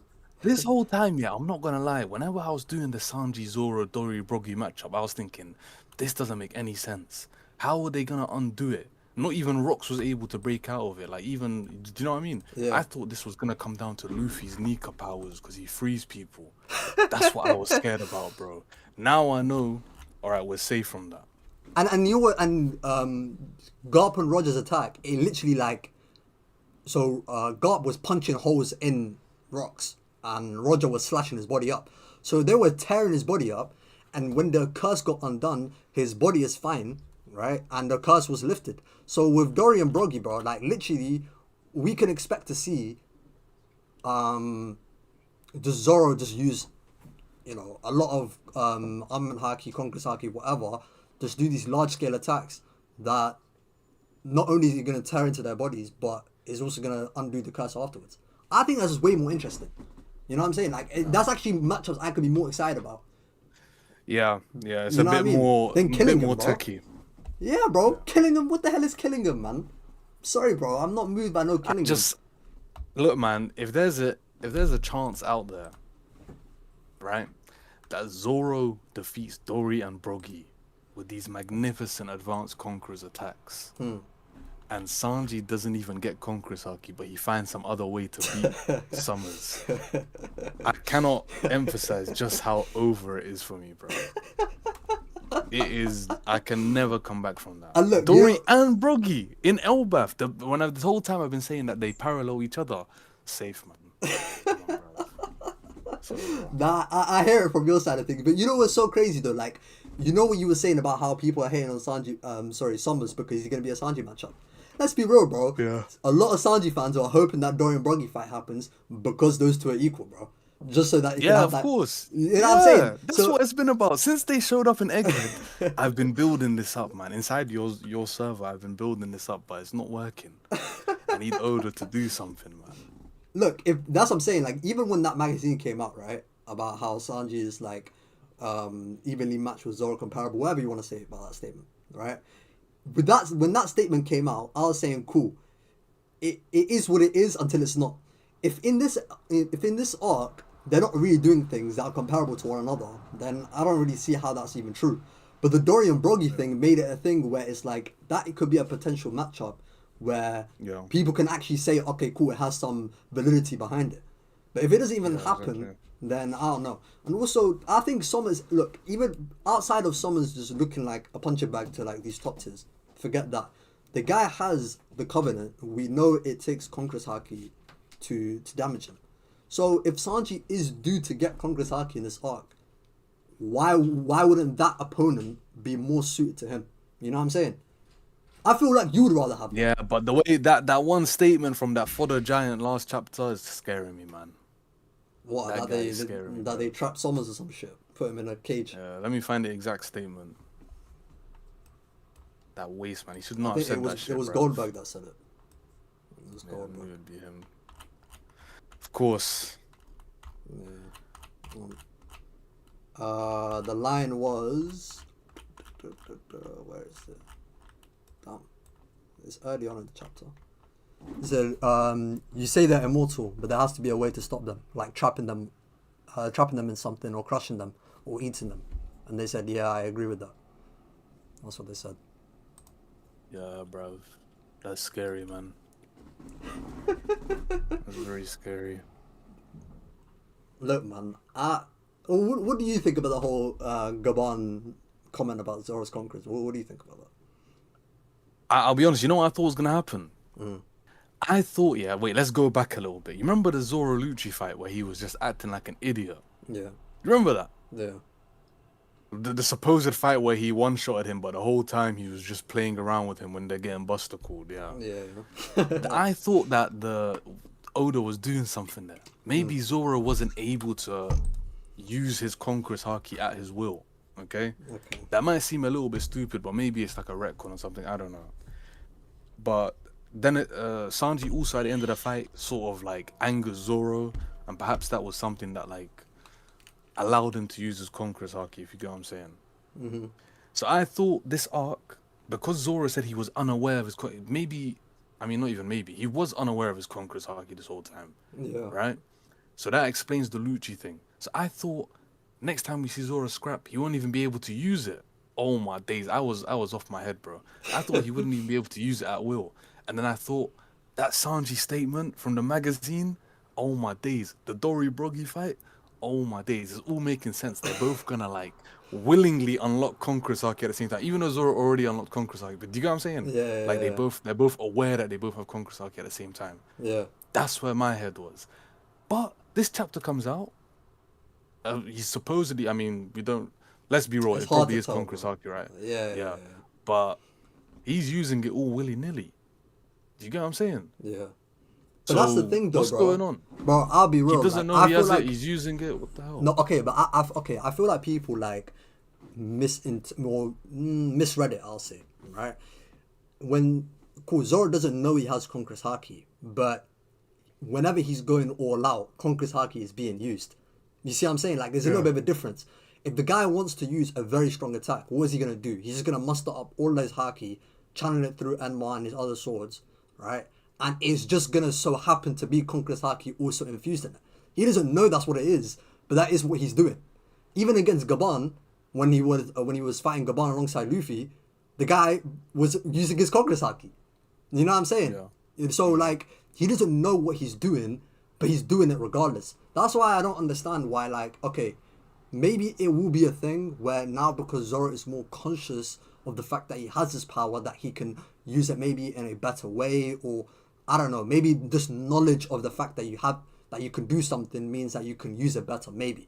But this moment definitely wasn't that moment. If this was supposed to be the moment, I couldn't tell. You know what I'm saying? Like, and I don't think this is the moment. That's why I feel like Dory and Broggy have not been defeated. Maybe the other giants have been, but I don't think that their attack on each other have done anything. And that's why I feel like if that's what we should be expecting from what Gaban said about Zoro and him not knowing he had Conqueror's Haki, that they should be the perfect opponents for Zoro to develop or have a deeper understanding of him as a conqueror. You know what I mean? Yeah. So I go with you. So I don't think it's a thing where it's like the guy can't use Conqueror's Haki, like, oh, if you tried to, you wouldn't be able to. And it just happens in these high pressure moments. I just think it's a thing where it's like, if he wants to go all out, he will just use his Conqueror's Haki. It's the same thing about Kaido. Kaido, you could say, okay, against Kaido when he scarred him, yes, it was a high pressure moment. But what did he say? He said he's gonna put everything into that attack. And when he put everything into that attack, it just so happened to be Conqueror's Haki on top of it. Do you know what I mean? So even though he doesn't know what that power is, he can still do it if he's just trying hard enough. You know what I mean? So Yeah. that's how I see it, at least. But I don't know, bro. Zoro versus Dorian Broggy, maybe it's bad for your agenda, but I'd rather that than killing him, It's bro. too much. Bro, you would rather that than killing him, bro. Wait. Agenda aside, Are bro, you- let's be real, bro. Killing him, bro. No. You know what I prefer over killing him? Sanji and Zoro versus Dorian Broggy. What do you prefer more though? Do you prefer Zoro versus killing him, or Sanji and Zoro versus Dorian Broggy? I actually probably would rather have Dorian Broggy and Zoro versus Sanji, yeah. I probably would rather that. The Usopp I can't Kingdom lie, it fight, probably man, wouldn't. it just- Do it is. It probably would. Okay, if I wasn't in the community, I'd probably rather have that. But because I am, I would rather not see it. I'd rather not see it. Wait, say that again. You'd rather not do what? I'm saying because I'm in this community, I'd rather not see it. But if I wasn't, I'd rather have that. If that makes sense, bro. I don't. See what though? See Zoro and Sanji versus Dorian Broggy. Yeah. Oh, okay. Yeah. Yeah, bro. Let's be real, man. It is, as the kids say, it is tough, man. Zoro and Sanji teaming up, like how we don't get to see that often, bro. Last time they teamed up for a scrap. What was that? Was that in Long Island? I don't know, man. I can't guess remember the last what? time they Against Oz, teamed no? up, duoed. Oh, as a duo only. Oh yeah, yeah. They If it don't. was an actual duo fight, They don't. They don't 1v1. really do that. All, to be honest, now that I think about it, they might be in like the same Wait, vicinity. did you ever care for this evil Sanji theory? No, I don't even think that makes sense. I'll be honest. I don't even like it, bro. That's ass, bro. I like it, man. What? I like he the whole becomes a evil Germa, Sanji that he becomes a Germa warrior and Zoro has to fight him. No, not even Jama, but even Domi Sanji. What? Just an evil Sanji. Why? Because he told Zoro, if I'm not myself, kill me. Yeah, I know. I don't know, man. I'm not here for the Zoro versus Sanji. I'm not here for that. I think it would be great, man. I don't even think you would like that. I feel like if they were actually going to fight, like for real, bro, you know what Oda's going to do, bro. I don't think that would be good for you. What's he gonna do? Explain. Bro, he'll probably have a thing where it's like Zoro's not, you know what I mean, he's hesitant Not on going fighting all out. Sanji. Yeah. That's And then that's exactly when it what comes to it, he just packs him up type shit, bro. I don't know, bro. That's what I would think would happen. I think Oda's plan. personally, I think if it was Domi Sanji versus Zoro, I think Zoro would be hesitant and he would lose, and it would be like some power of friendship bullshit, and then Sanji would like break out of it or something like that. I don't know. But now you've told me that Rocks, if you use enough haki on him, then you can break out of it. Now I'm scared for Sanji, man. We can just keep that fight. Yeah, but they're one back in Delph the drafts. abilities, bro. With strong enough haki, you can undo Delph abilities. Domi Reversi is an effective And Delph. Domi makes you stronger as well, so that I would never be able to escape that one, man. What if Zoro just fights both of them? No, if Zoro fights Domi Sanji Oh, and used enough haki to overpower him oh yeah, on a safe. Sanji Yeah, that's you're done, even bro. stronger, yeah, Yeah, you're done. You wouldn't want that, Keep bro. that. I'm sorry, you wouldn't want that, bro. this is the only way he can break out is from that. You know what I mean? Yeah, exactly, bro. That's what I'm saying. And and we haven't seen a character like just break out through their own will. Yeah, Like, exactly. Rocks kind of had a moment where he had his a little bit of his willpower, like resisting it, when he jumped towards Garp and Roger, but he couldn't actually break out the curse himself. Dory or Broggy can't do it. It doesn't seem like it's something you can do. Gonko is not dummy reversing, but her memories is kind of like fucking up with the Covenant a little bit. Harold didn't do anything like that, so yeah, that's not something you want to see. That'll be real. I don't know, man. But this, I even speak about this. I don't know if I even want to. I'll be real. Do people even care? Do you even care about the whole Goldberg, Gerd, and Rodo? We do not care, bro. People don't No care. one on this planet cares about that shit, bro. They did a Goldberg. Goku sovereignty. Triple No, General bro. Goku sovereignty. You know I'm dropping One Piece. After this chapter, I'm gonna let them stack up. I'm done, bro. Oh, you're I gonna. can't do this shit anymore. What, you're just gonna read it after the arc's end? Hopefully, that's what I'm gonna try and do, man. Because I can't fucking do this, bro. Mm. Oda's gonna go on break, yeah, next chapter. He's gonna give us like 14 pages. Is there a break next chapter? No. Dude. Oh. I can. If I was a betting man. Well, we got one. We got 2 in a row so far, right? Yeah. 3 in a row, 4 in a row from Oda. No way, bro. We'll get 3 and then a break. Yeah. But I can't do this shit, bro. We can't be spending pages on a Goldberg, Rodo, and Herd. What's her name? Herd. Good. Gerd triple attack, bro. Come on, man. Hey, man, they're trying to get their kids back, man. They're trying to Fucking kids, bro.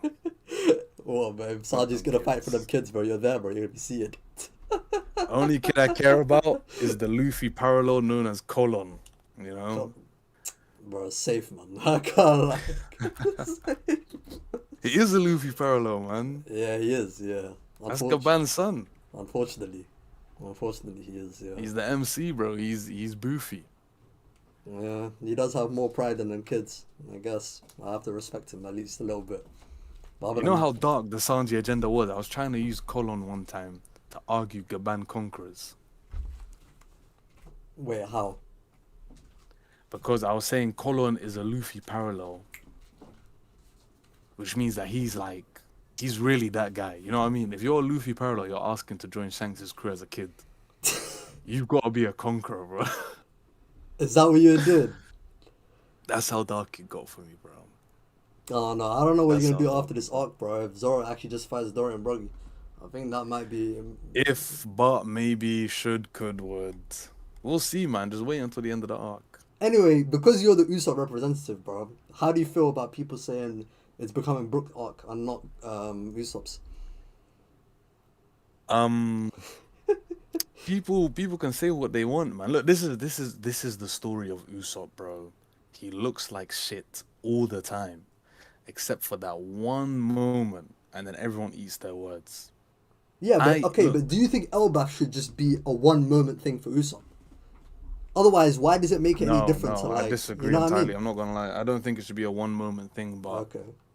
I think yeah, I don't know what Oda's cooking with this Brook guy, man. What's he doing? Cause he had his moment in what's it called, Whole Cake Island. I remember they were saying Brook was the MVP of Whole Cake Island, fam. But Yeah. do you think Brook is gonna play a part in beating Emu? Yeah. Yeah, I do actually. Well, at Do you least think Usopp will? I hope so. At least because, no, I don't.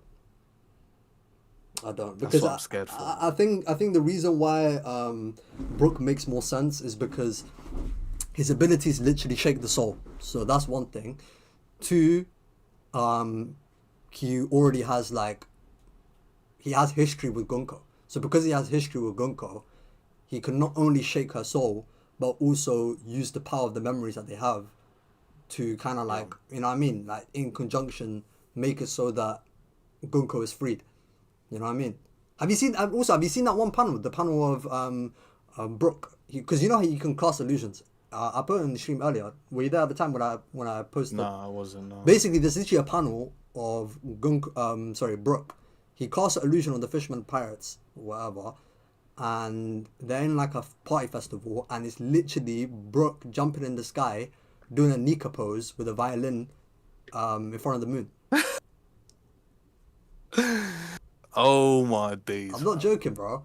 Literally, go to chapter. Chapters. Let me get the chapter again. Go to chapter 635. 635. Oh my days, the cover story is nuts. For You 635. seen this cover story? Yeah, 625. What does it look like to you? I don't know. Let me check. Six.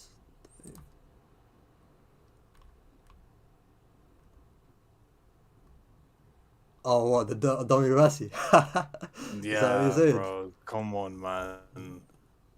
This is the chapter. The chairman of the Alright, I'm gonna Seventh scroll Conglomerate, down. the founder of the evil Black Drum Kingdom. The evil Black Drum Kingdom. That is literally Emu, bro. Come on, man. He's sitting on a throne. He's got black wings. What the hell is this, bro? Nah, I hear it. I hear it. This is a very weird coincidence. And the Okay, chapter wait. I'm title trying to was find So this. Scared I Ran Up to the Sky. Yeah. I don't know. But yeah, go to. Oh my days, he is in the thing. Yeah. Yeah, it literally does the Yeah, I Nika. see it. Literally the Nika pose with the moon. Man, fuck Brook, bro. Why is he becoming important now, fam? Yeah.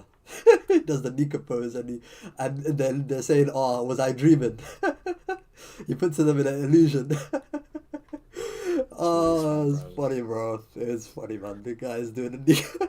And literally, you have all the music going around and you have Nika, the drum beat or whatever. Yeah.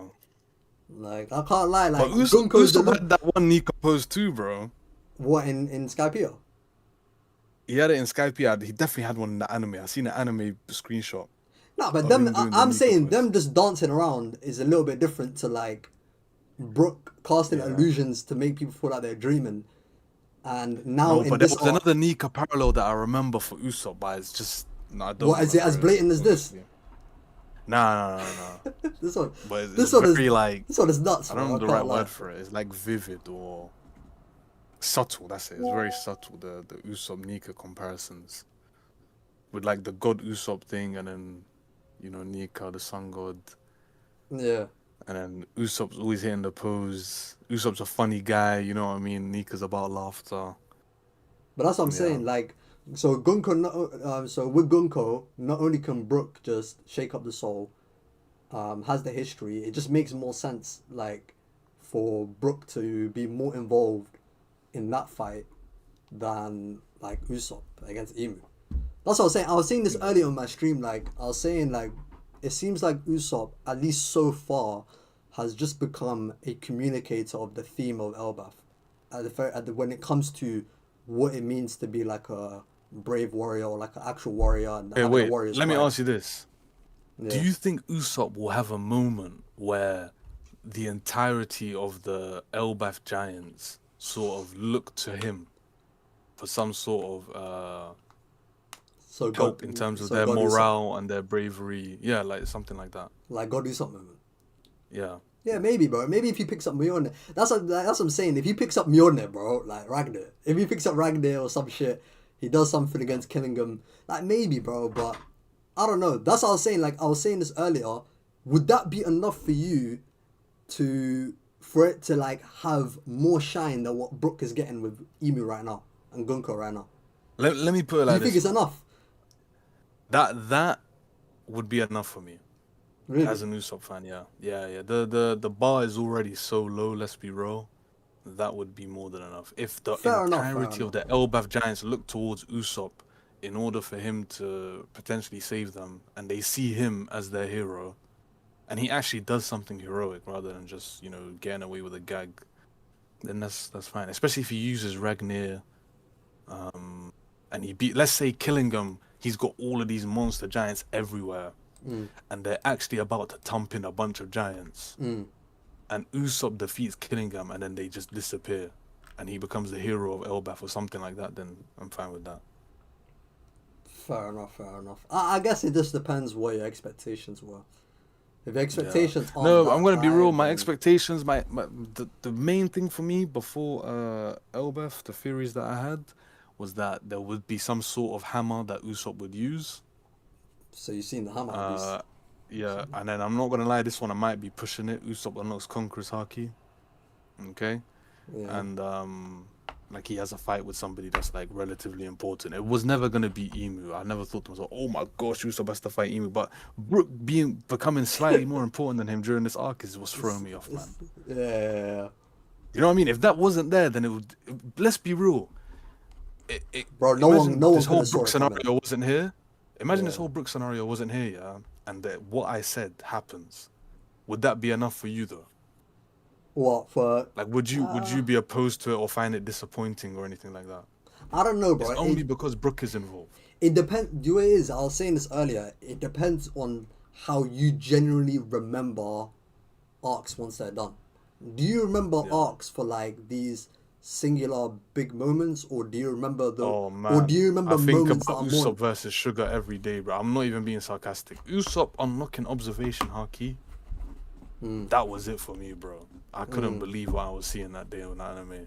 Fair enough. But I think it's a difference between like a moment that's mainly like that's central to a character, rather than a moment that is involved with other characters as well. Like Brook having a moment with not only Gunko, but because Gunko is hosted by the main villain of the arc, it means a little bit more. You see what I'm saying? It's gonna be remembered a little bit more. Like when we look back at Elbaf in like a year or 2 years from now when it's done or whatever, we're gonna look back on the arc and think, okay, outside of like, the main guys like the monster trio or whatever and their big fights, the other straw hats, the first thing you're probably gonna think about is maybe Brook, bro, unless Usopp does something really crazy. Nah, man. I'm gonna be honest. For me, when I look back at this arc, I'm not gonna give two shits about Brook and Gonko Emu, bro. I'm gonna be, if it happens, if Usopp saves the entirety, or if they think that he saves the entirety of Elbaf, he unlocks Conqueror's Haki, potentially. That one's a little bit 50-50. And he uses Ragnar, I'll take that, bro. But that's just me, and that's just my I'm gonna preference. throw this I don't really out care here, for yeah? Brook, man, and Emu. I'm gonna ask you a question. Yeah. Have you ever thought of the chances of Loki getting Domi Rust? Nah, I don't think that's gonna happen at all. I never thought about it though. I haven't entertained You haven't really thought about it. Okay, cool. So the only reason why I've been thinking about it is because of the Rocks flashback, and if there's gonna be any sort of parallel between the events of like Loki's story and Harold and Rocks, it could come into present day as well. You know how they say like history doesn't repeat but it rhymes. Yeah. So it kind of rhymes here. So in the case for the God Valley event, Emu wasn't the main villain, but he kind of orchestrated Rox's, descent, basically. Domi arrested him, and he became like the main obstacle for the pirates to go up against. You see what I'm saying? Yeah. If it's a case where Brook is able to get rid of Emu, send Emu packing to Marijoa. How do you think? Okay, do you think that there could be a case where because Brook does that, Emu as a last ditch resort to try to get Elbaf, somehow in some way gets Loki, and then that's how the big fight happens. Like Big fight between Luffy, who though? Luffy, I mean Luffy and Loki. So only Okay. Luffy can fight Loki, bro. Yeah, I think Do you think okay, that's, so do you you're think that's saying possible? Brook Do you think that's a reach? something sends Emu back. Yeah, because Emu's using Gonko as a host. Emu's not Okay, even let me here try right to now. streamline it a little bit, right? Okay, Brook is having this moment right now with Gunko, right? Brook is not Yeah, going to be successful by himself. At some yeah, point, Luffy and Loki are going to get involved because there's no way that Loki yeah, yeah, is not going to fight Emu. There's no way. Okay? yeah. Because Emu is too strong for this arc, right? Brook is going to some way, somehow help Luffy and Loki get rid of Emu. Whether he does like a music, like soul attack that Zage, separates. how long do you think this arc is gonna be though? If you think this is gonna happen, do you think we're in for a longer arc than most other people think? Mm, I don't know. I never really thought about it. I'll be real. I'm just throwing out I'm not ideas. opposed to a long Elbaf arc. People have been telling me this arc is meant to be short, but I'm I not don't really opposed care, to bro. it. If it's meant to be like a short battle, I don't mind. If it's meant to be a longer battle, then yeah, that's cool as well. I don't really Yeah. mind. Well, wait, But carry on with the theory yeah, because yeah, yeah. I wanna add something on. Yeah, so some way somehow, while Luffy and Loki are fighting Emu, Brook helps them out by doing some sort of Yeah, soul attack, like music attack or whatever, separates Gunko from Emu, and in that moment, Emu essentially as a last ditch resort to get Elbaf on his side,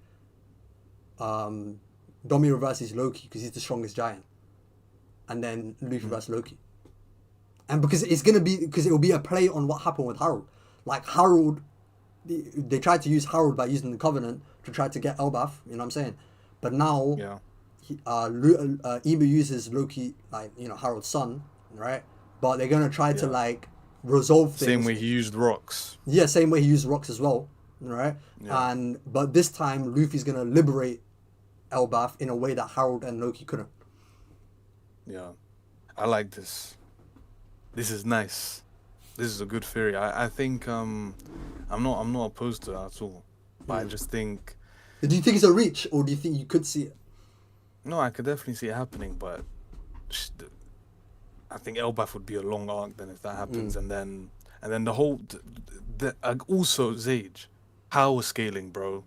Yeah, Let's yeah, yeah. be real, man. This is power creep like we've never seen before in any series, bro. We're talking solo leveling here.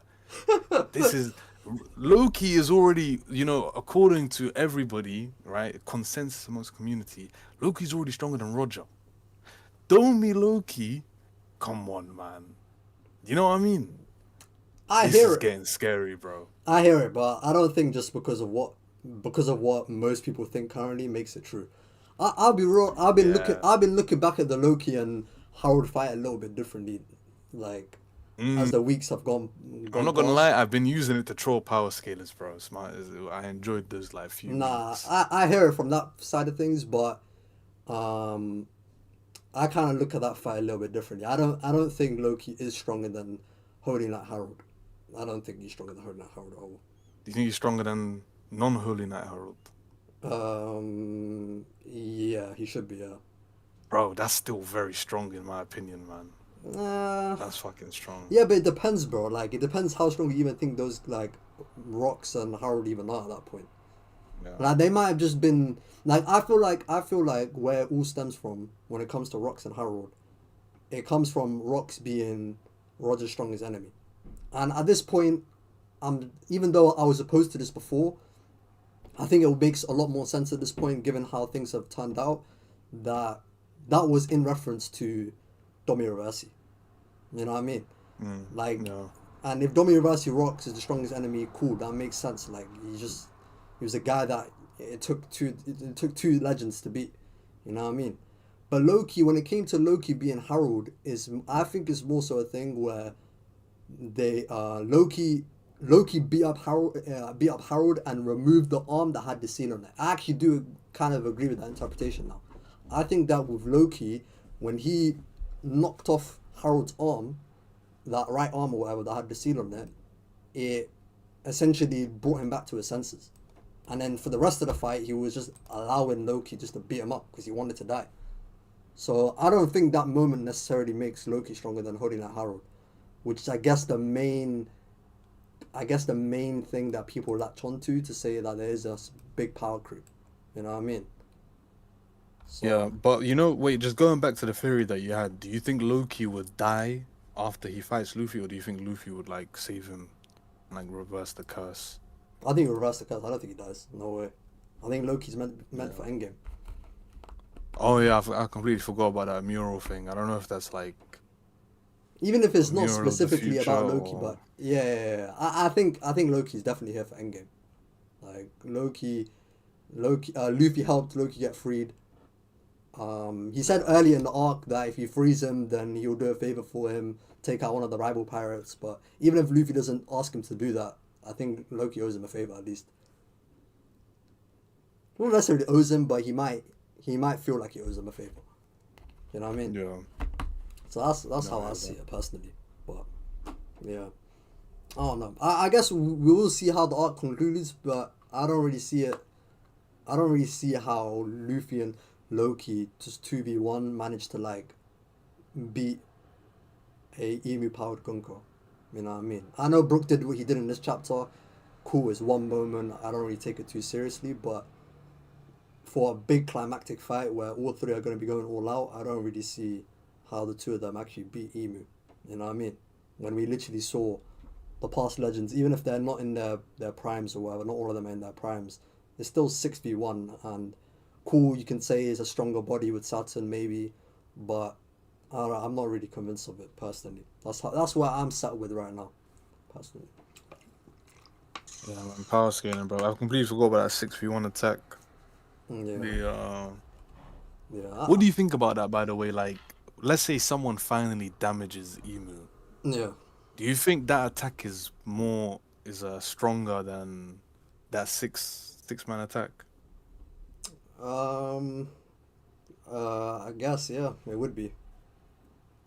It would be. That's when we get to scary territories, bro. Yeah, nah, It's definitely. just getting out of hand, Yeah, bro. but it could. But that's the thing, though, right? Like the way I see it. Okay, with the way things have been explained at the moment, Conqueror's Haki, it essentially allows you to damage their bodies, but they can still regen from it. It just slows down. With Emu, his regen seemed like it was fine, but maybe their attacks actually did hurt his body. But we can't really tell because Yeah. he didn't actually express any sort of pain at all. Even if I look back at it, I don't think he screamed or anything like that. Let me check actually. Ooh, you know what someone just said in your chat? I completely forgot about this. Yeah. He said, Bonnie brings Gaban and Jarul in their prime. Mmm, that's scary, man. That is scary. Bonnie I does forgot what? Bonnie's even Zoro on the and who? island. And who on their prime? And Gaban. And Gabon in their That's prime. too, bro. You remember what they said about Jarul this chapter? They said he was the strongest in Elbaf. You know, that's So actually, it's gonna be a before Hyogoro when thing again. people said shit like that, when people said things like that, yeah, before Harold, if someone said, oh, he's the strongest in Elbaf, before the flashback, I wouldn't give a shit. Now I'm actually thinking, how strong was Jarul in his prime, bro? This guy must have been a beast. Fair enough. But it could just be. I guess in that case, it would just be a Hyogoro thing all over again. Like Hyogoro was brought back to his prime by the ice only virus, and Yeah. Hyogoro was the strong guy that Kaido wanted. I guess it would be like that. Okay. I looked back at it. Go to chapter 1163. When Emu gets hit, do you think the screaming is Emu or like the fodder that are getting knocked out? 1163. Because it could be a thing where like they damaged Emu, but Emu was just able to regen. He was still able to regen from it. Emu is so nonchalant.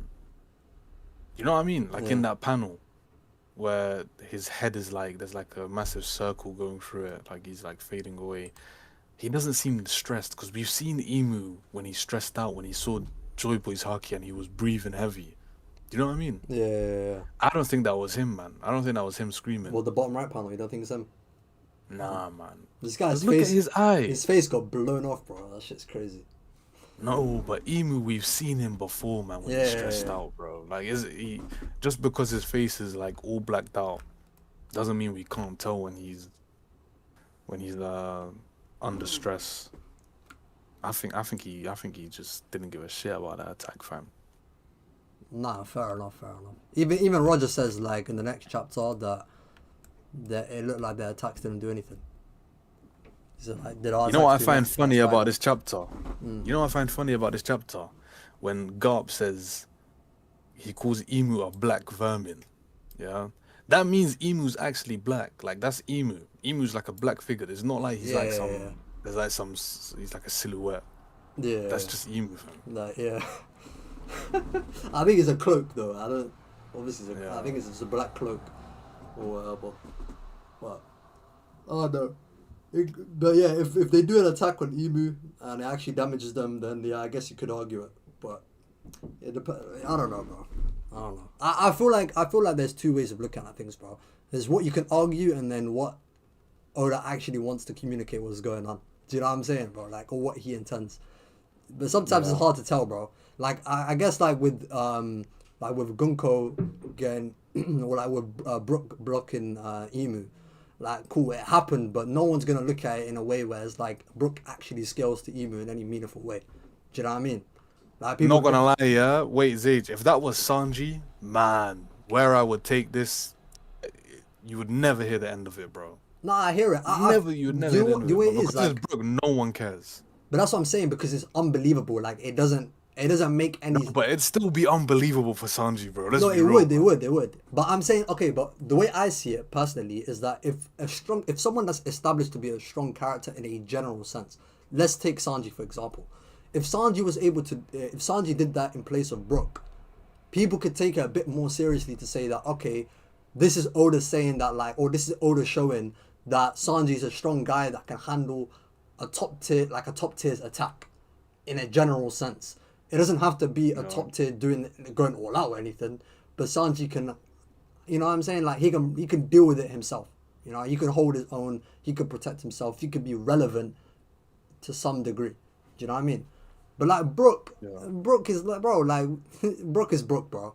You know what I mean? Like, the guy is like at best, if you want to gas him, say like he's as strong as Frankie, and even Frankie had a hard fight against a Flying Six, and Flying Six guys are not that strong compared to like even the commanders. You know what I mean, bro? So obviously, like, when you look at it from that perspective, like, this is just a moment that Oda's doing just for the moment because of Shuri and Brook. Cool, whatever, bro. You know what I mean? But that's what I'm saying. Like, there's either what you can argue or what's actually going on. You know what I mean? I don't know if Luffy or Loki were able to do an attack on this Emu, and it actually damaged Emu in a meaningful way for Emu to even mention it. And we all look back at this combo attack that these top tiers done, and it done nothing to this Emu. I guess the only rationale for people would be, okay, it's Saturn's body, maybe it's a bit better at that point. Do you know what I mean? Yeah. You know, so I don't know. I feel like those sorts of conversations, you kind of cross that bridge when you get to it, because the way it is currently, it's just too vague to tell. You know what I mean? Like, you're not going to get no real answers. Yeah. Elder Zoro was most likely relative to Zoro. Do you even think those giants were relative? Like Dorian Broggy, the one that got beat up by Big Mom. What do you mean? As in the giant that got beat up by Big Mom. Do you think? Yeah. Do you think like that giant's as strong as Zoro? I think Jaru's stronger, man. So you don't think? I've learned. Do you think there's a Dorian Broggy type giants, situation bro. where they're similar? What were those two? Yeah. With Jaru and the other one? And Zoro, yeah. Nah, man. Nah, I don't think so. Until they say otherwise, nah, I'm not gonna do that. Got beaten up by 6-year-old Big Mom. Allow it, bruv. Yeah. No way. But then again, even then, that guy was old though. Yeah, that was what, it was old. Yeah. Like 60 years ago. Relatively, that's pretty old for a giant. Yeah, it was old. Cause like Storm's trying to instigate some shit. I never said Hyogoro's Yonko level, bro. Get the fuck out of it. I can't like if Zoro gets a Hyogoro type moment, that would be kind of crazy. You know, I was saying I don't this. think it's gonna happen though. I was saying this last week because Wish someone me. asked me. Someone asked me, right? Because if Ja Rule was the strongest 300 years ago, the only people around that time period that you can really speak about is like Ryuma from, I guess, 100 years earlier, and Oz. Oz was around 500 years ago, or whatever. Ryuma, Bro, I keep hearing about Ryuma, fam. Was he 800 years ago or 400 years ago? Which okay, one is it, man? the only number that we have is 400 years ago. In the manga, they say centuries ago, but centuries ago is vague. Like that could be 200 years ago, 300 years ago, whatever, bro. You know what I mean? Yeah. So But what's the agenda here? Why are people saying he's from like 800 years ago? I don't know, bro. People think he's either like Joy Boy's right hand man, like Zoro, or some shit. I don't want him to. I'm sick of that shit, bro. I don't want him to be some Joy Boy's version of Zoro, I bro. hate Zoro. Even I don't want that, bro. That's disgusting. That shit is filthy. Yeah, like I'm not here for that. Ryuma being a right hand man to Joy Boy. That's some bullshit. But also another thing is, so in the magazine they said that Ryuma was around 400 years ago, but not only that, but Ryuma's law was a guy that was like the strongest in the world. You know what I mean? He had he had the greatest warrior's soul. That was the whole thing. He was named king because he had the greatest warrior's soul. He's the strongest guy around. He was doing all these deeds and he didn't even know that he was getting this reputation for it. That was the whole narrative around Ryuma. You know what I mean? So there's Oz 500 years ago. In the middle is Ryuma, and then later on is Ja Rule or whatever. I saw on Twitter like someone was saying that like Ja Rule and Ryuma might have known each other, but I don't know. I feel like they're forcing it just because of Zoro sitting on definitely are. Hyruden's shoulder. Yeah, Yeah, Zoro's sitting I on saw someone Hyruden's shoulder. post. I saw so some. they're You know, I forcing saw it, someone bro. post. I saw someone post a picture of Rock sitting on Harold's shoulder, Safe. Zoro, no, Luffy sitting on Loki's shoulder, and then Zoro sitting on Hadroon. One of those is not the same as the other two, man. Let me just put it like that, bro. Bro, you don't need shit, bro. Hadroon They're is just not. sitting You on know what I mean? shoulders, He's bro. not. You Bro, can't even in the farm last aura chapter, with Hadroon. even the last chapter, bro, you had Sanji and these other guys sitting on the giant shoulders or whatever. Who cares, bro? Like, I can't lie. Yeah. I can't lie. I'm not moved. I'll be real. Even the whole thing that they're forcing this whole Zoro, Haruden, and Loki, Luffy thing, like, safe, man. It's not. That shit ain't It's it, disgusting, bro. man. It don't mean nothing, bro. You know what I'm saying? Like, I don't know, bro. Like, I guess Zoro's working with one brother, Luffy's working with another brother. It don't mean shit, bro. You know, people try to force anything into Power Skater, bro. Like, it's not. Yeah. There's nothing going on at all, bro. You know what I mean? They're just sitting around. You know what I mean? Storm, you can post that thumbnail all you want, bro. Post it. I don't care. That's not what I said anyway. Fuck. This guy trying to get me on this Hyogoro shit so badly. But Don't tell me you made a Hyogoro video, man. I made a video like 4 years ago or something about Hyogoro. But Hyogoro is kind of cool, bro. I can't lie. Hyogoro is kind of cool. Zay, no one on this earth has ever uttered those words, man. He was kind of cool, bro. Hyogoro is kind of cool. He was kind of cool. He was the Yakuza boss, bro. Bro, that guy, Hyogoro was cooking in Wano, and then X Drake was like, damn, I can understand why people fear Wano so much. I was like, shit. I'm like, fair enough, bro. But that's what they were saying about Hyogoro the flower, bro. That guy taught Luffy. But that's Luffy's really, bro. What are you talking about, bro? You have to respect Luffy's mentors, bro. The fuck? Come on, bro. He literally taught him this. He taught him the trick that ended up beating Kaido. What did he think about when he beat Kaido, bro? The flashback. Yeah, bro. Right before the defeat. Yo, he's actually pretty important, man. Yeah, 100%. If you never met Hyogoro, you would never beat Kaido. There we go. There we go. We can say that. We can definitely say that for a fact. Or maybe we'll figure out another way, but with the way things Without happen, Hyogoro, Luffy would have been like Kid, man.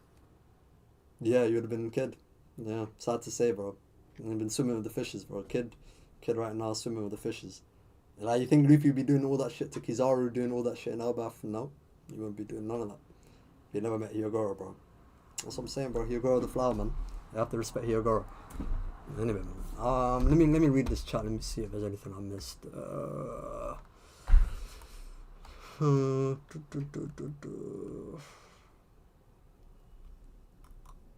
Unknown says Sanji's still relative to Zoro and getting conquerors haki. I don't know how people are gonna argue that if Zoro So then he'd be stronger. You know, that's another thing about this whole Zoro Sanji like equal shit that people push, that you niggas push. Logi, Don't do that. I don't push that at equal, man. or that I'm they're just close, trying to get them or that they're equal. close. I'm just saying, like, No, I think you know what I think it is. Age. Wait, 1 second. I think Zoro versus Sanji right now is a mid diff. That's what I think. Yeah, that's basically it. and then Sanji gets a I was power gonna up, say closes the something a gap. bit crazy after. I just like to maintain the monster trio dynamic. So Okay, whatever if the gap Sanji, is if between I'm Zoro saying, and Sanji, hopefully that's the gap between Luffy and Zoro.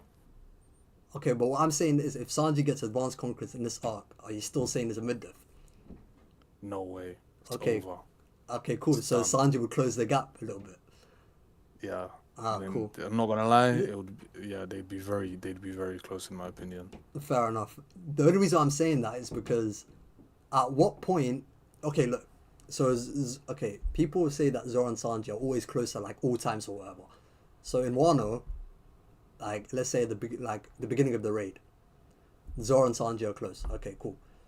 Zoro then gets advanced conquerors haki or whatever, or he has that moment against he fights Kaido, he scars Kaido, cool. He gets King of Hell. Sanji gets the German shit, and then he also gets Ifrit Jambe. Would you honestly say they're comparable power-ups? What do you mean? Would you say Ifrit Jambe and the Jama powers is a comparable power-up to Advanced Conquerors? I think it's a better power up.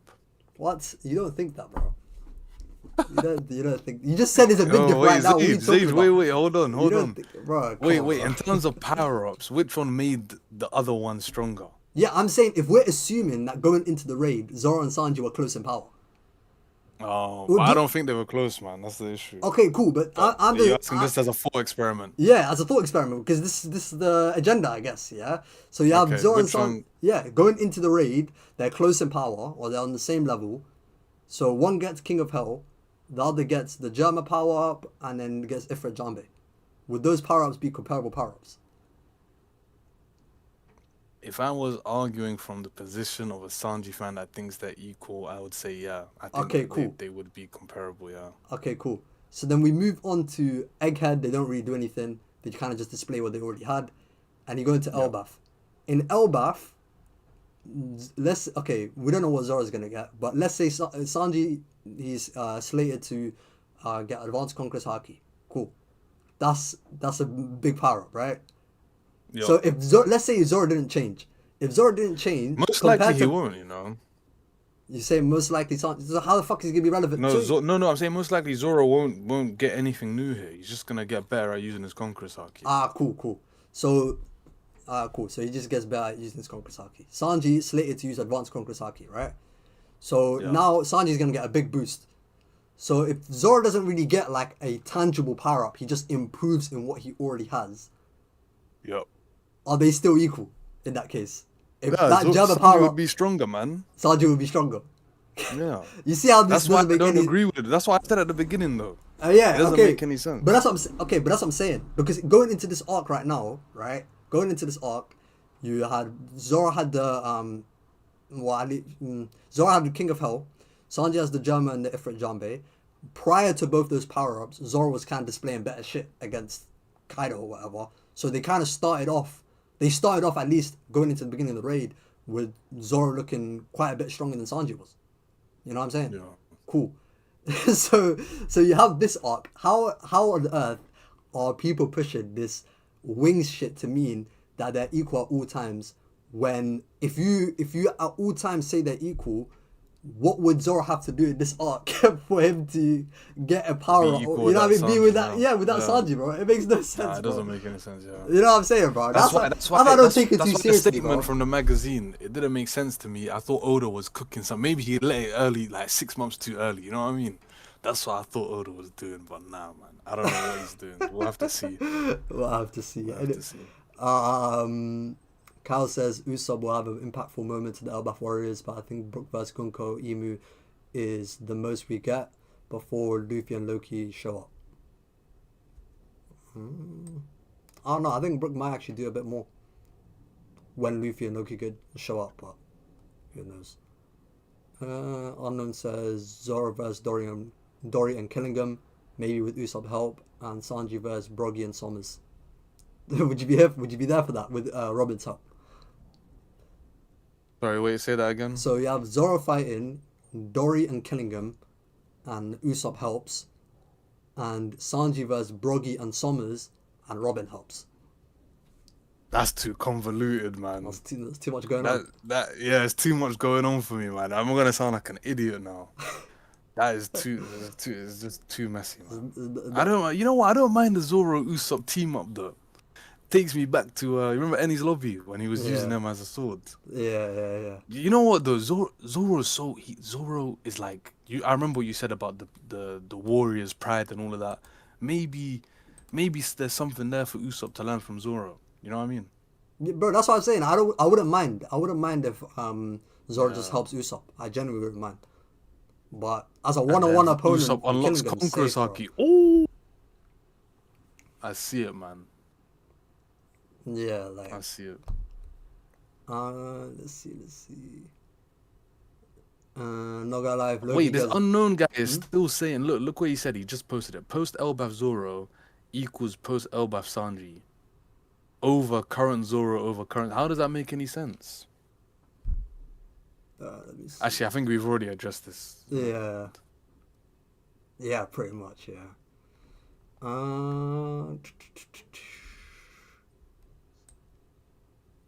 Kyle was saying that if Loki gets dummy arrest, then Usopp will get Ragnar. Yeah, that Ragnar thing is it's set in stone, man. Is as soon as that hammer got introduced, I knew it was gonna happen. Matter of fact, before it got introduced, I know you know that I knew this was always going to happen. Yeah, you're always pushing the hammer shit. I remember. I do remember. Do you think the hammer's gonna get tiny though? There's no way Usopp can lift that hammer, bro. Yeah, Enma is supposed to be bigger than Zoro, and now it fits in his hand. Alright, no, but Zage, this is different, bro. Let's be real, man. Come on, man. This is not the same as Enma. People are saying, no, not the squirrel, the owl. The owl in the library. Okay. The owl can make inanimate objects big or small. So people saying the owl might make the hammer a bit small. Fair enough. That could work. That could work. But even if that wasn't the case, it's not as if we haven't seen that shit before. Right, yeah. That anime shit is hilarious, man. I got Odin. How tall is Odin? Let me quickly check. Odin's fucking tall, bro. Odin is huge, bro. Pause. Is Enma bigger than Yoru? Has to be, innit? Yeah, it has to be, yeah. Because I think Mihawk is like 6'6", and the sword is like almost as big as him. Do we even get? Mihawk is 6'6". Something like that, yeah. Fucking hell, bruv. Bro, this guy Odin is 12 feet tall, bro. He's 12 feet and 6 inches tall. Safe. What the hell? That's crazy. Nuts. Let me see. Is anything cream? Yo, Ringo says some shit that will rage bait you, bro. He said Zoro beats Dorian Broggy, then becomes the wings by himself. Let me find this guy, man. Zoro beats Dorian, then becomes the wings by himself. Yeah, good one. Good joke, Ringo. Oh, man. This guy larger. Zoro will never be equal as that boy is a disciple of the soy. You think Sanji's a disciple of the soy? You think he's a soy boy? Who's saying this? Prince. Prince. Oh, he's got mobbed. Can't even do nothing about that. Wait, what did you do to Ringo? Did you delete his comment? Let's just say Ringo's gone for you know that guy Lotte God. No way. You know Lotte God when he says ban him for 40,000. Nah. Who? There's a streamer called Lotte God, and he's like, he's a fighting games. Yeah. And he says, he always says, I'm gonna ban you for 40,000 seconds. He makes it sound like it's crazy, but really it's like, I don't know, 30 minutes or something. I don't know. 40,000 seconds is crazy. Let's see. I didn't do anything to Ringo though. Ragnar has different powers, so it's possible for it to shrink. Yeah, I was gonna say like if it's just a thing where the squirrel just makes it smaller. Yeah, why is that squirrel so big, fam? What the hell? Now that I think about it, that's a little bit weird. I mean, that's the devil fruit, no? So it just takes the shape of whoever ate the fruit. And the hammer's already big itself. Yeah, maybe. Yeah. If the human ate it, then it would just be tiny. It would probably be like Chopper, I guess. Right. Actually, do you think Ragnar can even just go into a full zone? Just go into like complete squirrel? Actually, we saw it. We saw that, We yeah. saw They that turned already, and into it's like a squirrel. tiny squirrel. Was it really tiny though? Hold on, let me look at this thing. I think it was a tiny squirrel, bro. I don't know if there's any size comparisons. Because it was in panels by itself.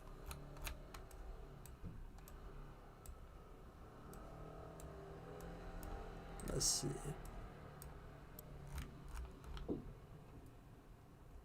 Nah, this squirrel looks huge, bro. You know, there's a panel of it, and Loki's face is like closer to the screen, and it still looks massive. But that's not really. That's like his hybrid form though, because it's still got the hammer on top of his head.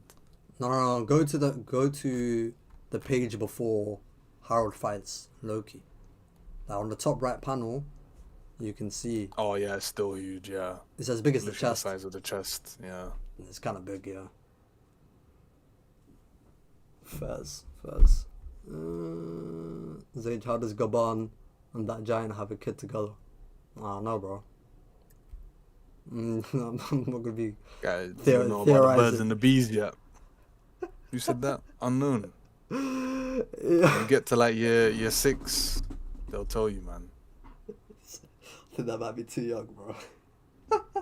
Gee, that's when I found out. They Yeah, said you that's when I know heard. that's actually a conversation for like a different day. But I actually feel like that is actually just too young to learn that shit. I'll be real.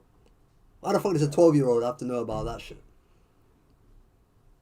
Honestly, bro. That's just how it is, bro. I 'Cause can't they lie. don't I want you didn't. to I didn't learn that in my accidentally- school. I'll be real. In my school, I didn't learn that. Nah, I definitely learned it in year 6, bro. I remember we had a whole like fucking session about it, and they made a big deal out of it.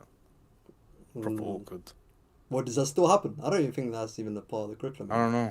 I haven't got a clue. I mean, I hope not. Fuck. Yeah.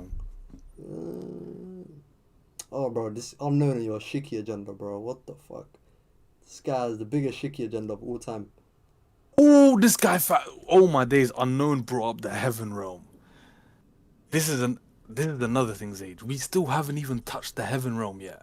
I guarantee you, bro. By the end of the arc, we have to go to the heaven realm, and there's going to be something up there that is going to like just blow everyone's minds. Or some My Shandora opinion, Zage. I'm gonna say it right now for the stream. I already had this theory before Elbath again.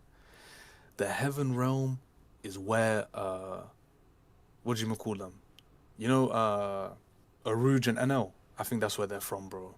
The heaven realm is a Burkans. sky island. Yeah, the Burkans. But Burka is the heaven realm. Barca is the heaven realm. Yes, bro. That's what I think. And I think there's some sort of connection there to NL. I hope NL was up there. Keep in mind... Wait, so you think what's NL's it's a sky island? You don't think it's actually connected to the tree at all? Yeah, I think there's a sky island up there because of the whole Jack and the Beanstalk thing, first of all. Oh, with the okay, giants and the thing. And then NL, he has a move called El Thor, right? Obviously links with Norse mythology. And then Burka, I'm pretty sure Oda said it was based on like an ancient Swedish Viking port, like port city where you like import things. What, Do you you know tell what you I on mean? the SBS? That I'm fairly sure. I'll find it and I'll post it. On top of that, you know, the Birkans, right, in One Piece, the reason why we know they're Birkans is because they have a certain wing pattern. Their wings point upwards, basically, yeah. Yeah. And there's a drawing of Aruj. I'm pretty sure we already know he's Birkan, but he has the same wing pattern when he's a kid. Yeah. And you know what he's holding in his hand? What? Do you remember, like towards the beginning of the arc, yeah, when Dory or Broggy, I don't know their names, one of them two, was talking about some sort of sunstone, and he was holding this like gem in his hand, and it was like shiny. Do you remember that? Was that in Elbaf? It was in Elbaf, yeah. Was it the whole the rainbow thing? Yeah, Yeah, there was a thing I called a do remember. sunstone, and when Yeah, Oda drew the supernovas as kids, um, Aruj is holding onto a sunstone. It looks like a sunstone at least. You know what I mean? let me go. And then what else is there? Yeah, that's basically the extent of the theory. But I'm really hopeful that on top of. Oh yeah, also, remember when the Straw Hats went to they went to Skypiea, and what's the guy's name again? Gunful, the guy with a long Got, beard. yeah, gone for yeah. He said to them, "Oh yeah, like how did you guys get up here? You guys are from the Blue Sea. Did you come up through the Way of the West?" And they were like, "No." And this guy was proper shocked. So he found out that they used the what's it called, the Upnock Valley, whatever the thing was called, the little volcano underneath the water. And he was The super knockup shocked stream. that they didn't the knock-up stream. He was Mhm. super shocked that they didn't use the regular route. There is a regular route to get to the Sky Islands that the Straw Hats didn't use, and it would make perfect sense if it's on top of this like massive tree island, where like Burka's like the starting point. You know what I mean? Fuzz. I can't lie. This is something where you have to like show me like all of this, like all the panels and everything. Yeah, I'm gonna try and find it now. If it is Burka, then fair play to you, bro. Fair play. Bro, Zage, I don't think you know what this arc means to me, bro. Elbath. No, bro. This arc means a lot, but Brook is kind of snatching his chain right now. Snatching your chain right Yeah, now. that Can't lie. fucking nice, bro. Hope he dies next arc. Uh, I'll post in VC text the Gunfall thing. where is this the rainbow thing? You know, this whole time, yeah, I've been thinking that, you know, like where the castle is. This is how you know it's bad. Me reading spoilers is really bad. But this whole time, I thought Aura's castle was the Heaven Realm. Whose That's bad, castle? innit? The Aurist castle. Oh, The okay. Harold's castle. That's why I dropped the Yeah, you're theory for so tweaking. long. But I just found out now that Sky Island, I mean not Sky Island, we still haven't seen the Heaven Realm yet. Yeah, you're bugging. That's a. I just bugging. assumed, fam, because it looked so fancy. It was up in the sky, you know what I mean? There was bare clouds and that. But yeah, fam, this is. Cool. Come by the way of the peak of the High West. Hmm. Yeah, so there's a regular route to get to. I'm trying to find the exact panel where he's shocked. Oh, here it is. Here's the Yeah, full is page. this Unami saying it here? You mean there's another way to get Yeah. up here? And also, in the flashback for, not the flashback, but they very briefly explain NL and how he got his fruit, right? And they said that he beat up this one guy and then he took the fruit. Maybe the fruit was like Elbaf's fruit, man. You know what I mean? Because it's a lightning fruit. It kind of suits the whole Thor thing in One Piece, you know? I'm trying to read this poem. Quick time like a fool. The price is very cheap already. I won't expect even extra. Less than that.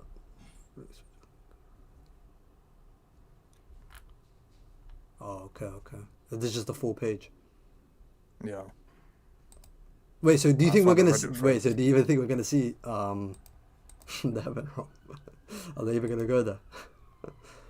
Go where, to the Heaven Realm? Yeah. Yeah, I think so, 100%, man. I think they're gonna go to the Heaven Realm. So what? Is it gonna be a fight there, or is it gonna be a thing at the end of the arc where? I think we're gonna go to the Heaven Realm, and Enel's gonna be sitting on his throne of the destroyed Safe, city, man. Yeah, you can keep your theory, and man. then we're gonna You're get doing so well, bro. You're doing Enel, so well. Enel, You can Enel, keep the your guy theory, who man. sees himself as a god, versus Usopp, the ones that people see as a What? god. You know what I mean? Especially after Elbaf. Oh my days! And Usopp is gonna have Ragnir, and yeah, it's gonna be beautiful, man. No, it's not, bro. What a fight! You just ruined it. You just ruined your I theory. saw Bro. it in a dream. I can't get the fuck out of here, bro. Anyway, I'm gonna lock up the stream because there's nothing much Yeah. to say. So same time next week, I guess. There's no break, right? You said there's no break. Nah, I don't think there is. Cool. Anyway, appreciate everyone that pulled up and stayed to the end. Join the Discord if you haven't done so already. Same time next week. I'll catch you guys then.